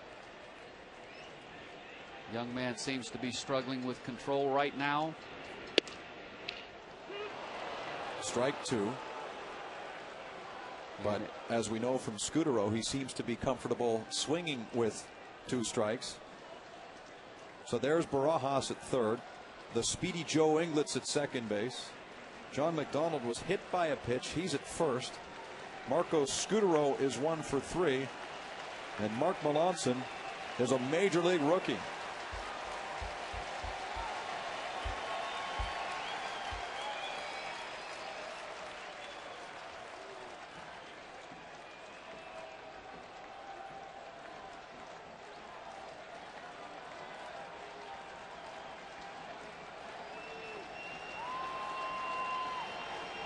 Here she comes, and it's high, ball 4. Scutaro walks in a run. Nice at bat by Marcos Scutaro. It was clear on the 3-1 pitch he was taking all the way. Ran the count to 3-2, realizing the young man struggling. Probably going to get the same thing 3-2 as 3-1. Ends up drawing the base on ball. So, Rance, here you have Aaron Hill, who is awfully aggressive on the first pitch, and a young right-hander on the mound who does not want to get behind in the count.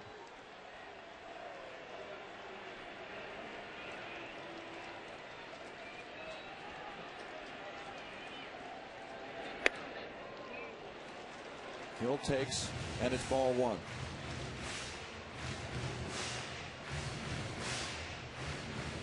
It is now 4-0 Toronto. On the bases loaded walk to Marcos Scutaro.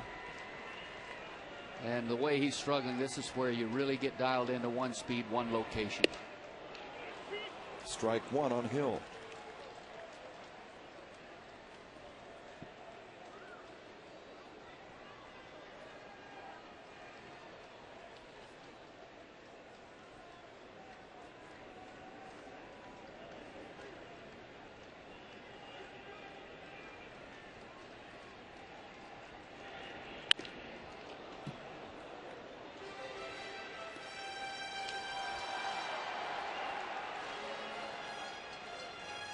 Hill has never hit a home run in the major leagues with the bases loaded.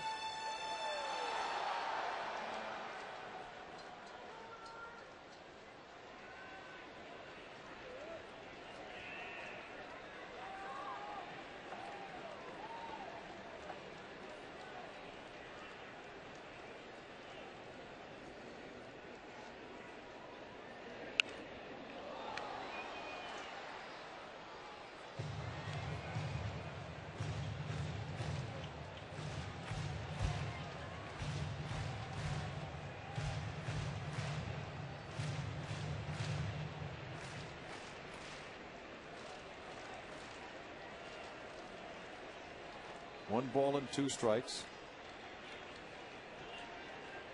Posada with a series of signs. Hill's locked in. Here is the pitch, and a breaking ball runs the count to 2-2. Hill made an alteration in his approach right in spring training. He brought his hands higher when he was at the plate. Started using a heavier bat with the idea, as he described it, to sort of whip down on the ball. And the change has been for the better. Having a terrific season. Taking a little shorter, quicker route to the baseball. 2-2, and now 3-2. And it's tough right now to sell out to a fastball because they 3-2. They did try to throw Scudero a curveball in the last two pitches. Curveball down and a changeup in the dirt.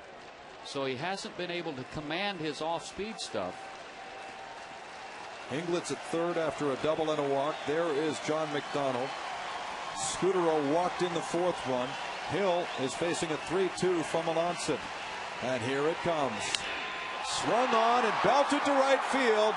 And this one stays in the ballpark for Eric Hinsky. A long fly out. Hill just missed it. They score once, though, and it's 4-0 Toronto after 5 here at Rogers Center.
And getting tickets, you can buy them at most Rogers Plus locations. As Roy Halladay gets a ground ball on the first pitch from Melky Cabrera, and there's one away here in the 6th inning. I'm Jamie Campbell tonight with Rance Mullenix and Sam Cosentino. And the talk for the last month or so has been about Roy Halladay and his struggles. What happened to the guy that got off to such a quick start? Suffered a minor injury midway through the season in a start against the Florida Marlins, and Lord knows pitching coach Brad Arnsberg has been peppered with questions. Halladay seems to simplify it after every outing, saying, in certain cases, I'm just not making quality pitches. This effort tonight, though, is pure quality, and there is the first Yankee base hit of the evening. It is Ramiro Pena, the number 9 hitter. And this crowd now shows their appreciation to Roy Halladay, who had no-hit the Yankees through 5 1/3.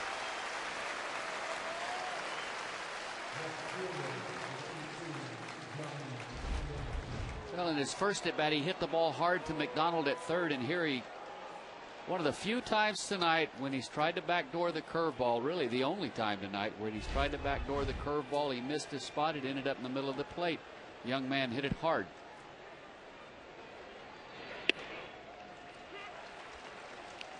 Strike one to Johnny Damon.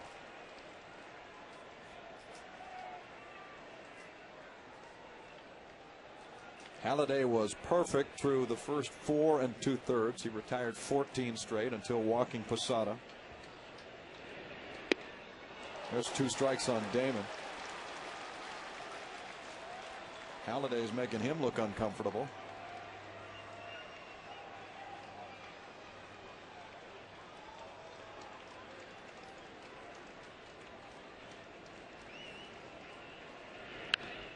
He gets jammed on the 0-2 and fouls it out of play.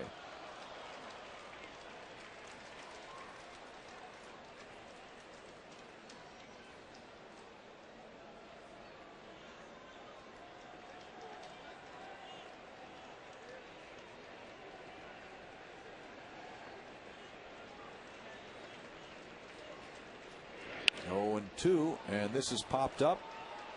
Here's the third baseman, McDonald. 2 gone.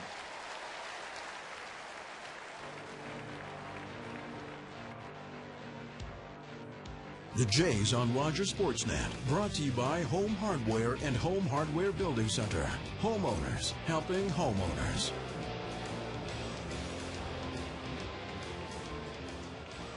The brilliant CN Tower. What a nice place that would have been to be today with the air show in its first day here in the Toronto area. Especially with the Snowbirds performing. There's Eric Hinsky, a swing and a miss. We were down watching batting practice, and the next thing you know, the Snowbirds were flying circles around the tower. And from our angle, it was hard to tell. Of course, they're not as close as they appeared to be, but still quite a visual. Yeah, frightening, in fact. I got so close there at one time, I thought maybe King Kong was up on top of it on the CN Tower. Spectacular air show up here. They've had a great one for many, many, many years. And Halladay got to meet yesterday some of the Blue Angels from the United States. And he's a bit of an aviation buff. His dad is a pilot. Isn't Halladay a pilot himself? It wouldn't surprise me. I think he is, but probably I would imagine due to his contract status that it is in the contract that no piloting a plane, not allowed. He jams Hinsky here. It's 2-2.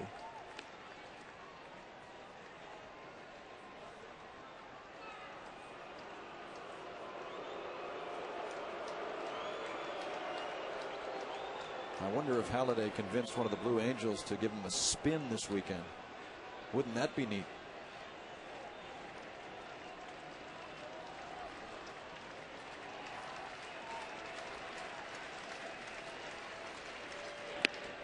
Runs that inside. 3-2. This was the scene yesterday as Halladay, in a ceremony prior to the game with members of the Blue Angels. And he gets a souvenir there. In fact, Scott Richmond was the man who made a presentation to the Canadian Snowbirds, as both members of the Blue Angels and the Snowbirds were on the field.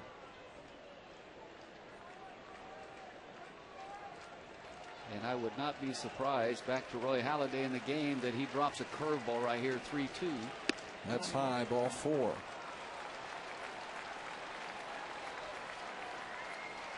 So based on tonight's performance, this constitutes as a rough inning. He's given up a single and a walk.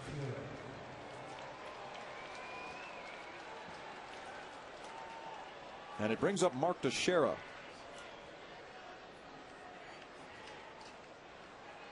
Who's putting up MVP type numbers this year.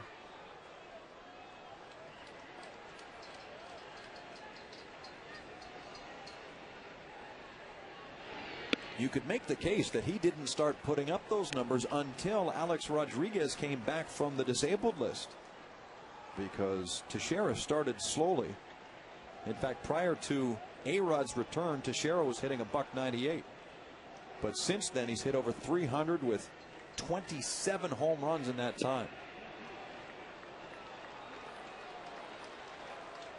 And that nicely illustrates the idea of protection, and that being that with Rodriguez on deck, Teixeira is bound to see some pretty decent pitches. Yes, and when Alex Rodriguez returns to the ball club, all the focus becomes on Alex Rodriguez.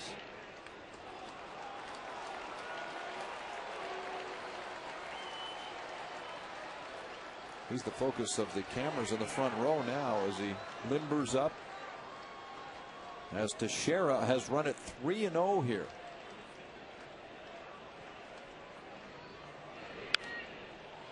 And he sends that foul, 3 balls and a strike.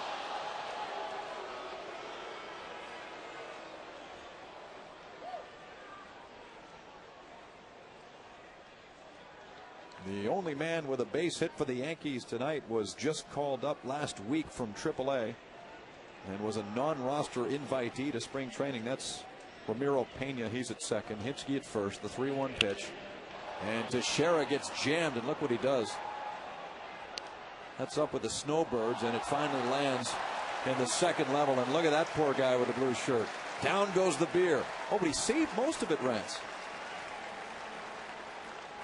He gets the ball and retains most of the suds.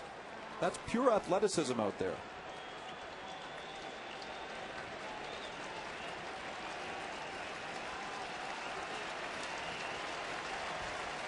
The 3-2 pitch, and it's inside ball 4. So now Halliday's walked 2 in a row. And he's got that look of a man that just found a parking ticket on his windshield.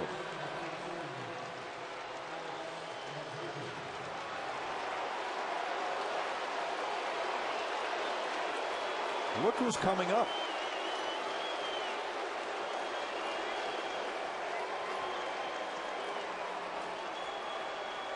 Heading to the 6th, it was a very comfortable 4-0 Blue Jay lead based on the way Halladay was pitching.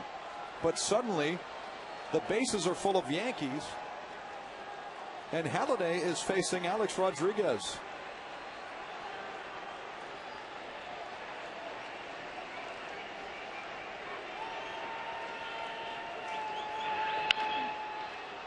Grounded to third, but foul. This man in his career has 50 home runs against the Blue Jays, but only 1 against Roy Halladay. And the first pitch from Halladay, a good one. The 2-seamer ran in on his hands. All he could do is pull it foul.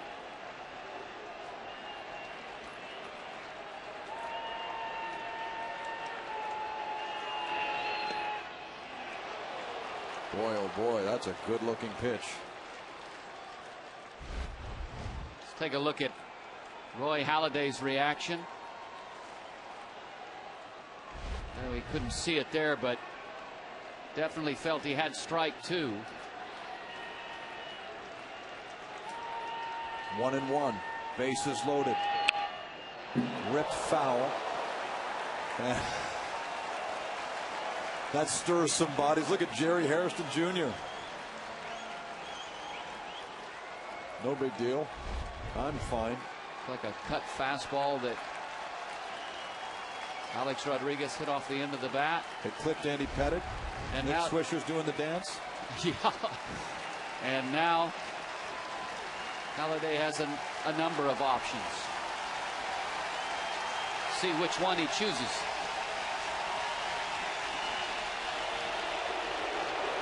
Little gamesmanship by Alex Rodriguez.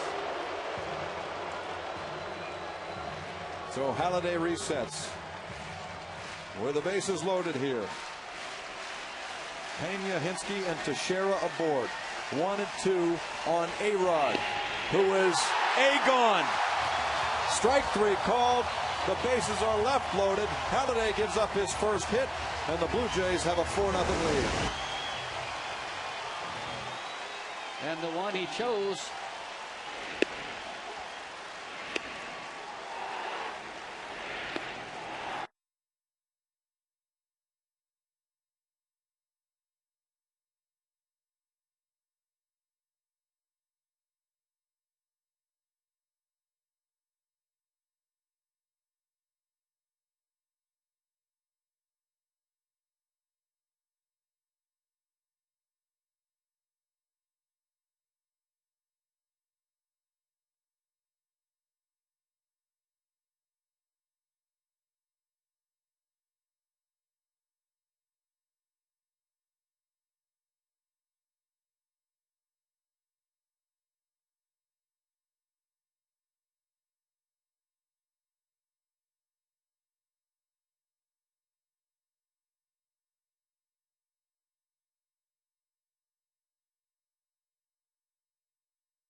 Ontario, who could hit, he could run, he could play the outfield, he could do a little bit of everything. And when you and I talked in Texas, I said, hey, it's going to be good to see on Flashback Fridays. And he said, they're not going to be able to find any video of me. Well, look, I saw the big screen. They had a ton of stuff on you. No, I saw it too. I don't even believe I was there. Great to see you, Rob. Good to see you. Welcome back. We're looking at some of your statistics from a couple of stays with the Blue Jays. And you were so notable because the Blue Jays had Canadians on their roster before you arrived, but you were really the first who had grown up with the team and then became a Blue Jay, having been a fan as a kid, were you not? I was, I believe, the first Toronto-born player to play for the Blue Jays, and that obviously that was a big deal. I can think of Dave McKay, who came before you from Vancouver. Paul Hodgson was from Halifax, but the kid from the Toronto area who did so well, Rob Ducey, joins us now as we look at Adam Lind as he faces, as Joe Girardi calls him, the big raccoon, Jonathan Albaladeo, on in relief for the Yankees. And look at the mug on Albaladeo. He was playing catch with Edouard Ramirez on Tuesday in AAA when a throw got away and drilled him in the schnoz. It didn't get away. He just whiffed on it, according to David Cohn. So it's 0-2 here as Albaladeo sets against Lind. Rob, talk a little bit about what it is you're doing now. I know you got a couple of long trips coming up. No question. On Monday, I'll go to Tokyo for 10 days and finish up my coverage in Japan. I've been over there twice already this year, and I'll get a chance to see a couple of the pitchers that I really like. Nice line drive to left. Base hit for Lind, because a lot of people probably don't know you're working for the Blue Jays right now. Correct. Covering Japan right now, and then following that, I'll be going to Italy. But you're coming home in between trips, are you not? For 2 days. 2 days, my goodness. Drop some stuff off and pick some stuff up. Remind the kids as to what your first name is, and away you go. That's right. What a schedule. Oh yeah. It's no rest for the wicked. What are you looking for? I mean, it sounds like an obvious question, but you go to Japan. What kind of things are you looking for? I just basically players and pitchers that I think that can fit over here that are international free agents. I'm not really looking for one. Sure, I try to find a young shortstop and 3 left-handed pitchers and 2 right-handed pitchers and a catcher and a center fielder. Yeah, but I think I'm just looking for guys that I think can play here in the big leagues and help the Toronto Blue Jays win. Grounded to third, and here is Rodriguez beginning a double play. Quickly 2 out as we've got Rob Ducey here in the booth. And your time with the Blue Jays, Rob, what was your most memorable event playing with this club? You know, Jamie, I think just being here. When I first came up and joined Rance and the rest of the older Blue Jays and the veterans, and just being here, it was very, very special for me just to show up. And I remember I woke up at 6 in the morning, and I've arrived here, and it was very special to be part of the Toronto Blue Jay organization. Now, it had to be special to be part of the group that set the record with 10 home runs in one game. You hit right. 1 in that game. That's exactly right. That's exactly right. How many did you hit, Rance? In that game? 2. I hit 2 in that game. That's not why I brought it up. Rob went to left field in that game too. Was that your first big league home run? Yes, it was. It was. Yes. Ernie Witt hit 3. Ernie Witt hit 3. Barfield, Mosby, George Bell. Yeah, and George Bell. The Crime Dog had one. Here's the 1-1 to Wells. Now, as I recall, and this was quite a long time ago, you came up with a whole lot of expectations. You were a highly touted prospect at the time. Did you feel that perhaps the fact that you were from this area might have put a little more pressure on you than had you been from some Midwestern state? Oh, there's no question. I honestly believe. That is looped up to short. Have you got a chance to stick around with us, Rob? Yeah. For another half inning? Yeah, sure. Because that one went quickly as the Blue Jays are leading the Yankees 4-0. And Rob Ducey is going to come back and join us after this.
179 are watching the Blue Jays lead the Yankees 4-0. And our guest on Flashback Friday is former Blue Jay Rob Ducey, now an employee of the team. He's joined us here in the broadcast booth as Hideki Matsui fouls that one back.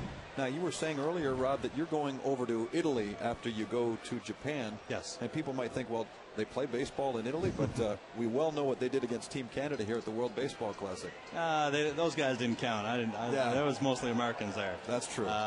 Actually, the World Cup is going on, and I'll get a chance to see the finals of the World Cup. That's grounded to second, and here is Hill, who throws out Matsui. Now, Rob, I know you have 3 children. The oldest 2 are boys, right? Correct. And you were telling me in Boston we had a nice conversation. Tell the listeners what they're doing now and what they're involved in. My oldest son is a sophomore at University of Charleston in West Virginia. He's a linebacker. He plays football there. My second son, Aaron, is he loves playing guitar, and he's musically inclined. And my daughter, she can do whatever she wants to do. There you go. She has that type of ability. She's wonderful. No baseball players. No.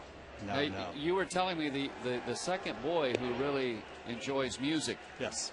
Is himself an outstanding athlete. Yes, he has all the physical ability. He just doesn't have the desire to play sports, and you know what? That's okay with me. I don't think anyone should be forced to do what they don't enjoy doing. He really, really, truly loves music. Well, maybe one day he'll sell out this building, but just you never know. Not with a baseball field down there. You never know. That would be something else. As Jorge Posada is up. During the commercial, you were telling us an interesting story about being a teammate with Dave Stieb. Can you really relay that one? When I was here, and I would try to pick out different tips as far as what pitchers were doing and whether they tipping their pitches or not. And I did it for the opposing team. And when Dave Stieb was pitching, he would ask me to watch him, make sure he wasn't doing anything. Yes. He must have gotten pretty good at analyzing pitchers in that respect, then. Yeah, I didn't play much, so I had to watch. I had to watch to learn. Here's John McDonald. How would you characterize this season of Blue Jays baseball? You know what? Obviously, injuries play a big role. You lose AJ, you lose Roland, you lose McGowan and Markham. Sure, it takes its toll. This is when a team is at full strength and you're relying on certain players to win, and they're not available. It's tough. It's tough. 2 gone here in the 7th inning, and here's Robinson Cano. As Halladay is back to business, he's pitched a whale of a game. Oh yes, he's been Steve-like tonight. Yeah. Halladay-ish. No, he's arguably the best pitcher in the game. Funny, Rance, I was telling Rob, I continue to see him on the blooper reels when Rob was playing with the California Angels. There was a Texas batter named Hulse. Cale Hulse. No, Kevin Hulse. Kevin Hulse. He kept fouling pitch after pitch into the California dugout, like consecutive pitch. There must have been 10 in a row. Yeah. And they finally showed you guys all backed up into one corner, and then you got out these white towels and waved the flag and moved almost into the clubhouse. And then as soon as you'd all shifted to another side of the dugout, he fouled off yet another pitch in there. David Hulse. David Hulse. Thank you. Halladay with a 2-1 count on Cano here with 2 out. And he stabs that one and goes on to first for a 1-2-3. Back to business for Halladay and back to work for Rob Ducey, who's bound for Japan. And we hope you find some good players over there. Hey, thanks for joining us, Rob. Thank you very much, Jimmy. Great to see you. Razor, thanks, baby.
major league debut as the Yankees call upon a left-hander. That's Michael Dunn, who has split this season between Double-A Trenton and Triple-A Scranton Wilkes-Barre. And you talk about beating long odds. This man was drafted in the 33rd round by the Yankees back in 2004, and here he is making his major league debut. The first man he sees is Rod Barajas, who fouls off the first pitch.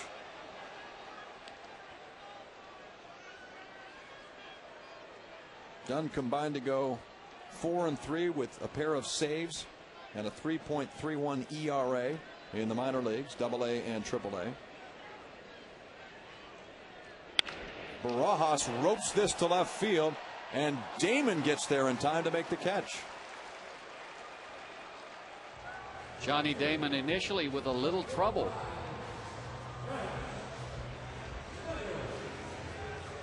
On this ball that was hit very hard by Barajas. He broke in but was able to recover and make the play.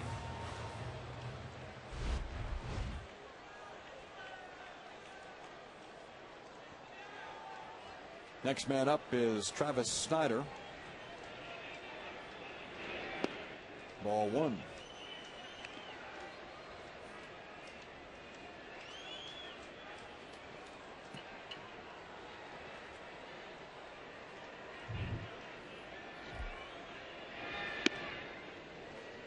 Snyder just 21 years of age, from Mill Creek in the state of Washington, where his high school team in '06 went a perfect 27-0, and he led the way. Ball three from the rookie Dunn.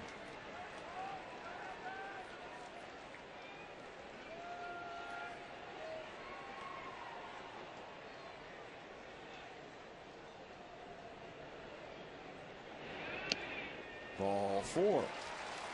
So there's a free pass as Snyder trots down to first. It was a year ago today that Travis Snyder hit his first major league home run, and he did it in this building against the Twins' Kevin Slowey.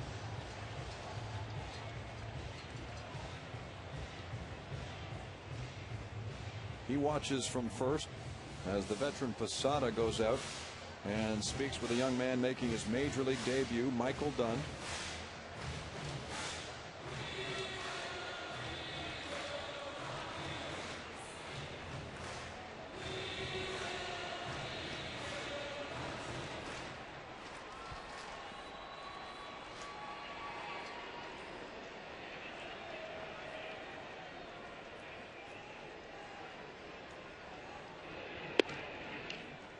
There's ball one to Joe Inglet.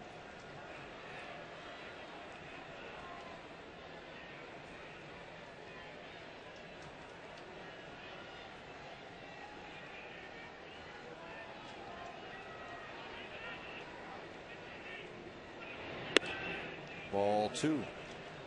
Rance Dunn was so highly thought of by the New York Yankees that he's not even listed in their media guide.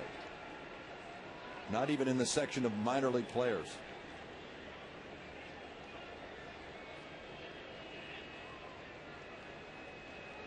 He's 2-0 on Joe Inglet. Snyder's at first. One away here in the bottom of the seventh inning. Yeah, we talked about it last night, Jamie. Sometimes you just never know how a particular player is going to develop out, especially if they're drafted young and you look at them by the time they're 24, 25, they've gotten a lot stronger. The velocity comes up. They find themselves running through the system very quickly. Well, he's having trouble now. He just walks Inglet too. And Dave Island's going to come out now. And sometimes, Jamie, when they draft a player, and I'm not necessarily talking about any particular round, but you draft a player, sometimes you look at him when he's 18, 19 years old, and maybe he has a good frame, 6'1", 6'2", but weighs maybe 175, 180 pounds. So you project him out. You say, well, when he's 23 or 24, he's going to be 205, 210, a lot stronger. Maybe the bat speed gets better. In this case, the velocity comes up, and guys develop into major league players. He's a young man of great expectorations.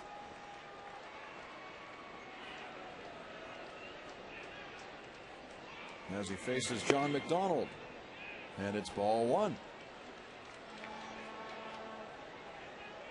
You have to think his heart is racing right now. Pitching at the big league level for the New York Yankees. A career minor leaguer, and he is not throwing strikes.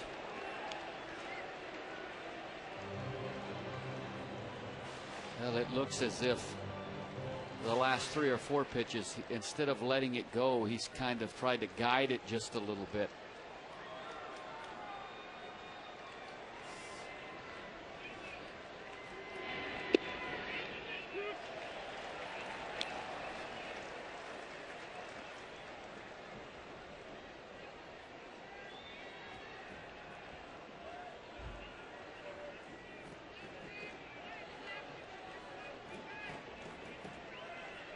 Dunn checks the runner. Here's the 2-1 pitch. Laced, but softly and taken by Rodriguez. He touches the bag and gets the force of Snyder.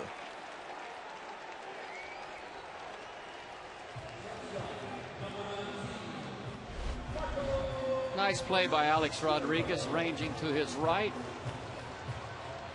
And he'll hit the bag with his glove to get the force out.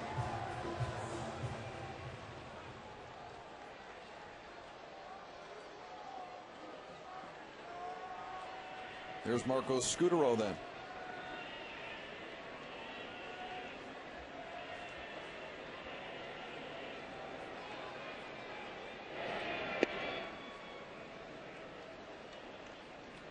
That's a heady play by Rodriguez at third, figuring he's got no chance at getting McDonald at first anyway. No, his only play was the force out. There's Edouard Ramirez. He starts to limber up now for the Yankees. Done with the 1-0 pitch to Scutaro.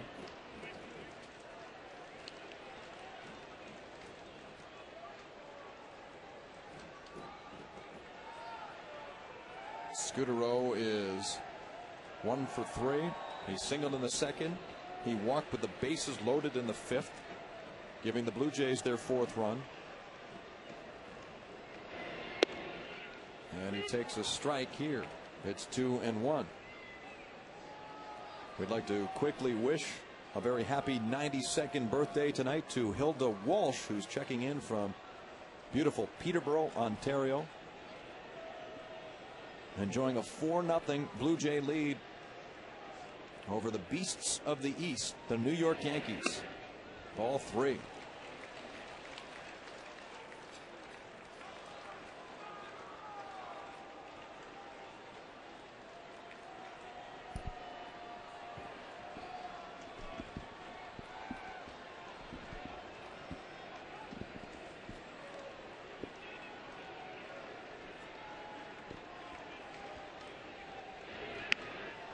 Ball 4. Fair to say this is a rough debut for Mr. Dunn.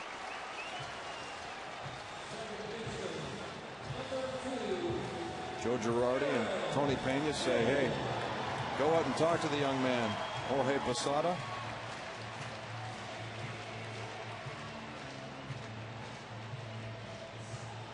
And that's what he does. Just to give a little more time for Edouard Ramirez to warm up. Well, they called from the bullpen just to let him know in the dugout that Ramirez was ready.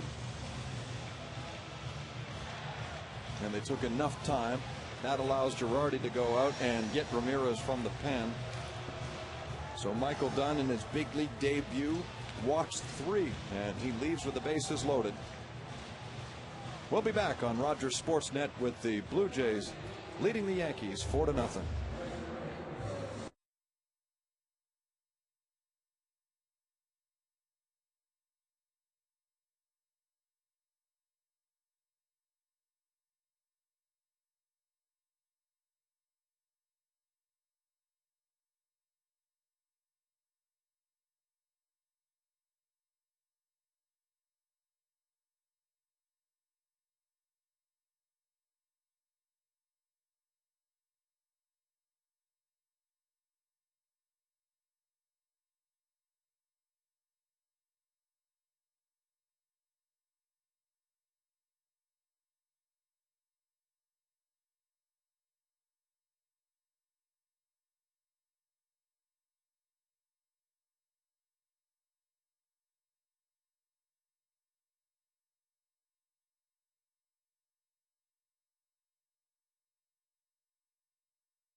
2,000 and change at the Rogers Center.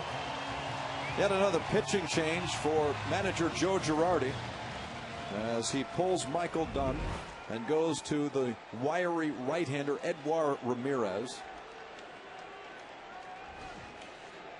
Ramirez was called up from AAA on Tuesday as well, making his second appearance with the Yankees this year. First pitch swinging, and it's fouled out of play by Aaron Hill. And Hill finds himself for the second consecutive time with a bases loaded situation.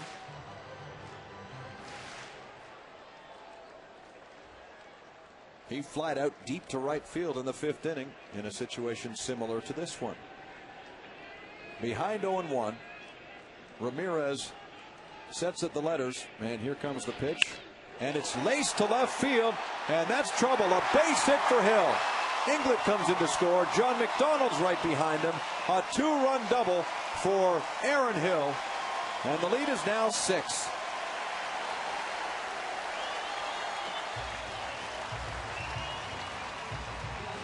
Looked like a little slider that hung inside.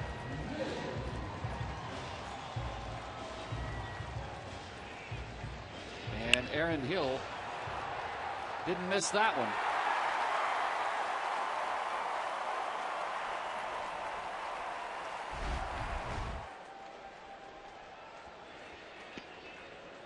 Hill with a pair of doubles, and he's got a couple of RBIs in the ball game now.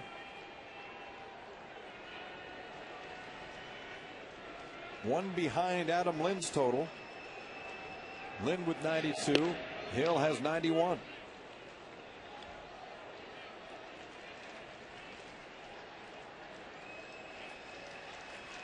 Those 2 runs charged to Michael Dunn, who watches from the dugout. Here's the 1-1, and it's low.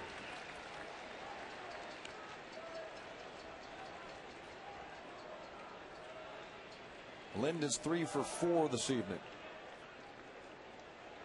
He's got Scudero there at third. Hill's up at second. Ramirez sets and fires, and it's foul tipped. We invite you to join us tomorrow afternoon for game number 3 of a 4-game series, as Brett Cecil makes the start for the Blue Jays. He's 6-3. And Andy Pettitte replies for the Yankees. Pettitte's having a very good second half and is 12-6.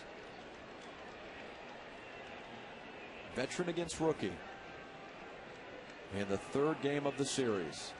Here a 2-2 count, 6-0 for the Blue Jays, bottom of 7.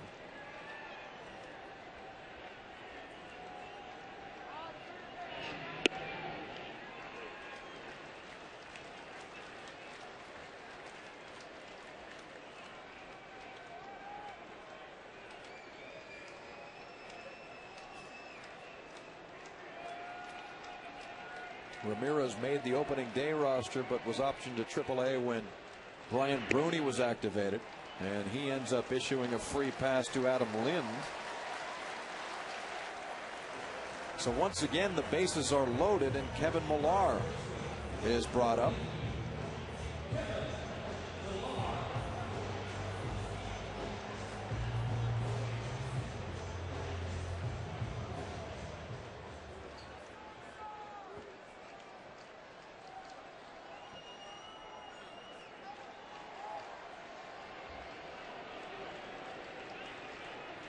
There's the situation. Bases full, 2 gone. Strike 1.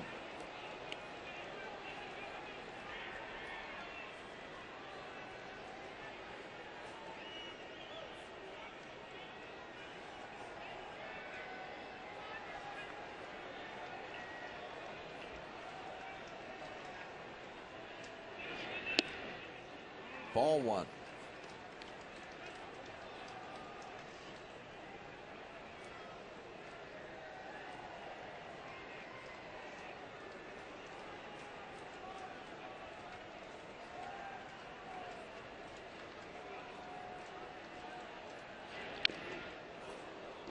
Ramirez this year has given up 11 runs in a short stint with the Yankees, and 9 of the runs have come via the home run.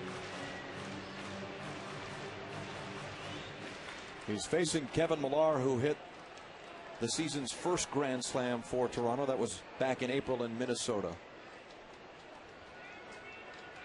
Breathing heavily, waiting for the 1-2. Here it comes, and it's inside.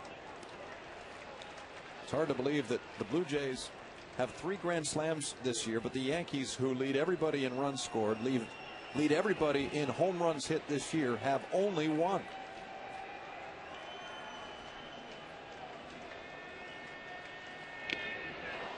There goes Millar. He swings through, foul tips it into the glove of Posada, and that ends the 7th inning with the Blue Jays on top 6-0.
You just got yourself a ball, young man.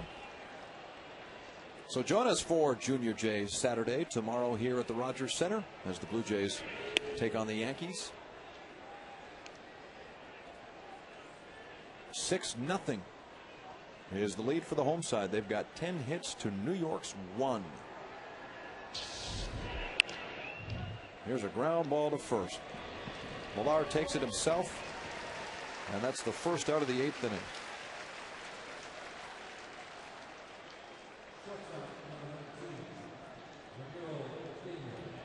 Roy Halladay is 16-6 in his career against the New York Yankees, and he has dominated them tonight.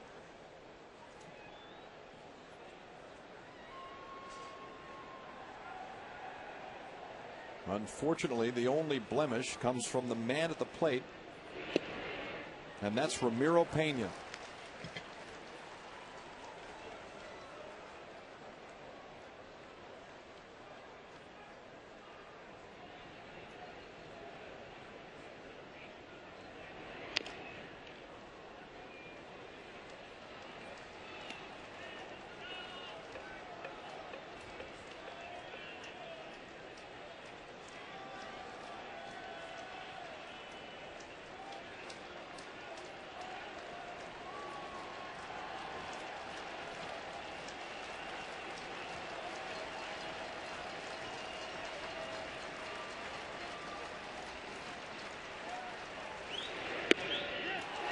Strike 3. Pitch number 100 tonight for Roy Halladay, and it strikes out Pena.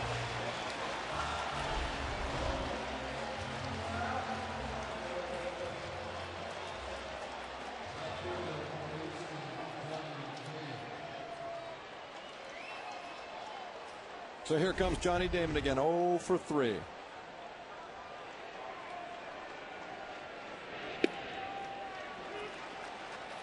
Halladay opens with a strike. What else is new? Well, I think that after the ball game tonight, there's not going to be any more questions about what's wrong with Roy Halladay. I would agree.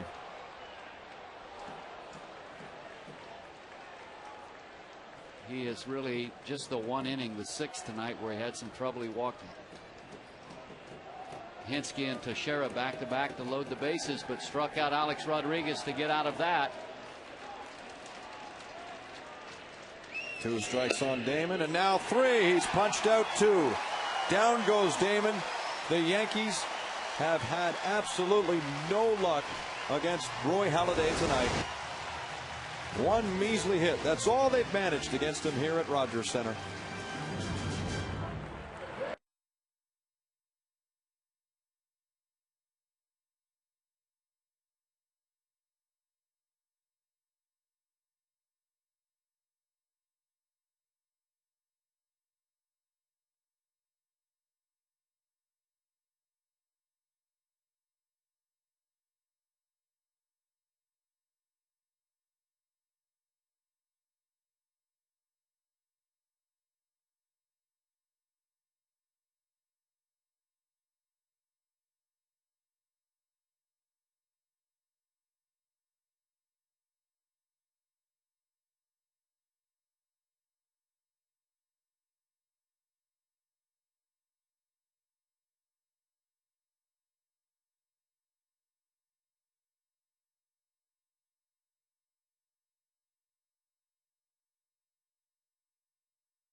Strike 3 called. Down he went.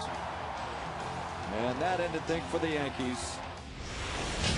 The play of the game. And remember to visit BlueJays.com as Wells pops out foul as Francisco Cervelli is the new catcher. Visit BlueJays.com to register for a chance to win prizes with the Burger King Superfan Contest.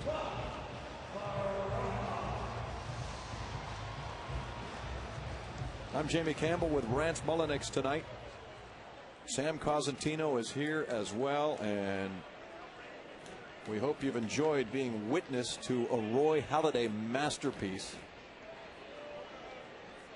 Halladay has worked 8 innings, allowed just the 1 base hit, a 1-out single to Ramiro Pena in the 6th inning. Throw in 3 walks, and that's been it for the Yankees.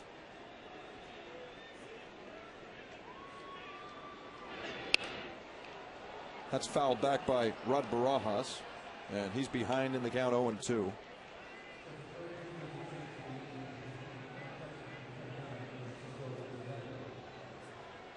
This has to rank right up there among Halladay's most dominant performances all time.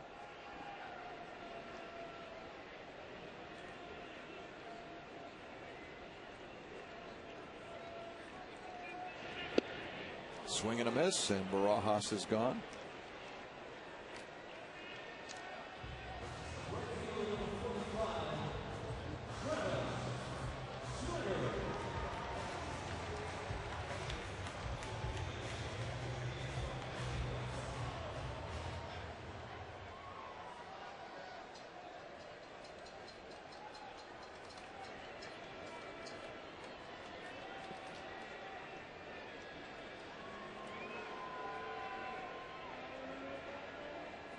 Here now Travis Snyder, and Ramirez with the pitch gets ahead 0-1. The Blue Jays will wrap up this series on Sunday. They'll tackle the Minnesota Twins for 4 beginning Monday. And then it's on the road beginning in Detroit a week from tonight. As Snyder grounds to second, he's thrown out. And that's the 8th inning with the Blue Jays leading 6-0. Roy's going to come back out and complete this thing against the Yankees.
And Jim Lang, Captain Daniel Alfredson of the Ottawa Senators has something to say about Danny Heatley's situation. You'll find out all about that if you tune in for Connected after the ball game as Eric Hinsky rips the first pitch from Roy Halladay foul.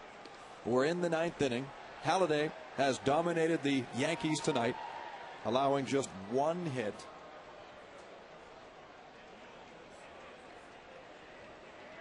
Looking for a complete game victory tonight against the Yankees. Here's the 0-1 pitch. His only other complete game 1 hitter came away back in 1998 in just his 2nd start in the major leagues, when he took a no-hitter into the 9th, got the first 2 out, and then with 2 down gave up a home run to Bobby Higginson of the Detroit Tigers.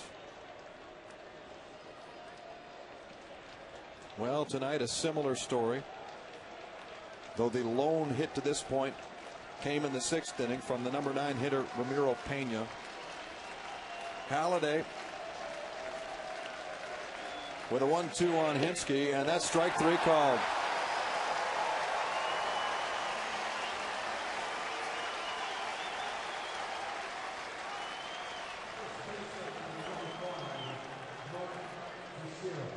Commentator clothing is provided in part by Z Zenya. Statistical information provided by Stats Inc.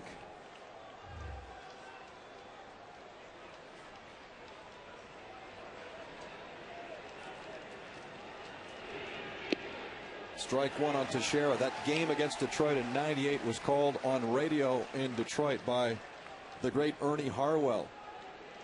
And today we learned from Harwell that he has inoperable cancer, as that one is tapped out toward Halladay. 2 gone. So all of us here at Sportsnet send our best out to the legendary broadcast, who means so much to so many of you, especially in southwestern Ontario, where the Tigers have a great following. This night is all about Roy Halladay. He's got a 1-hitter as he faces Alex Rodriguez with 2 out in the 9th inning.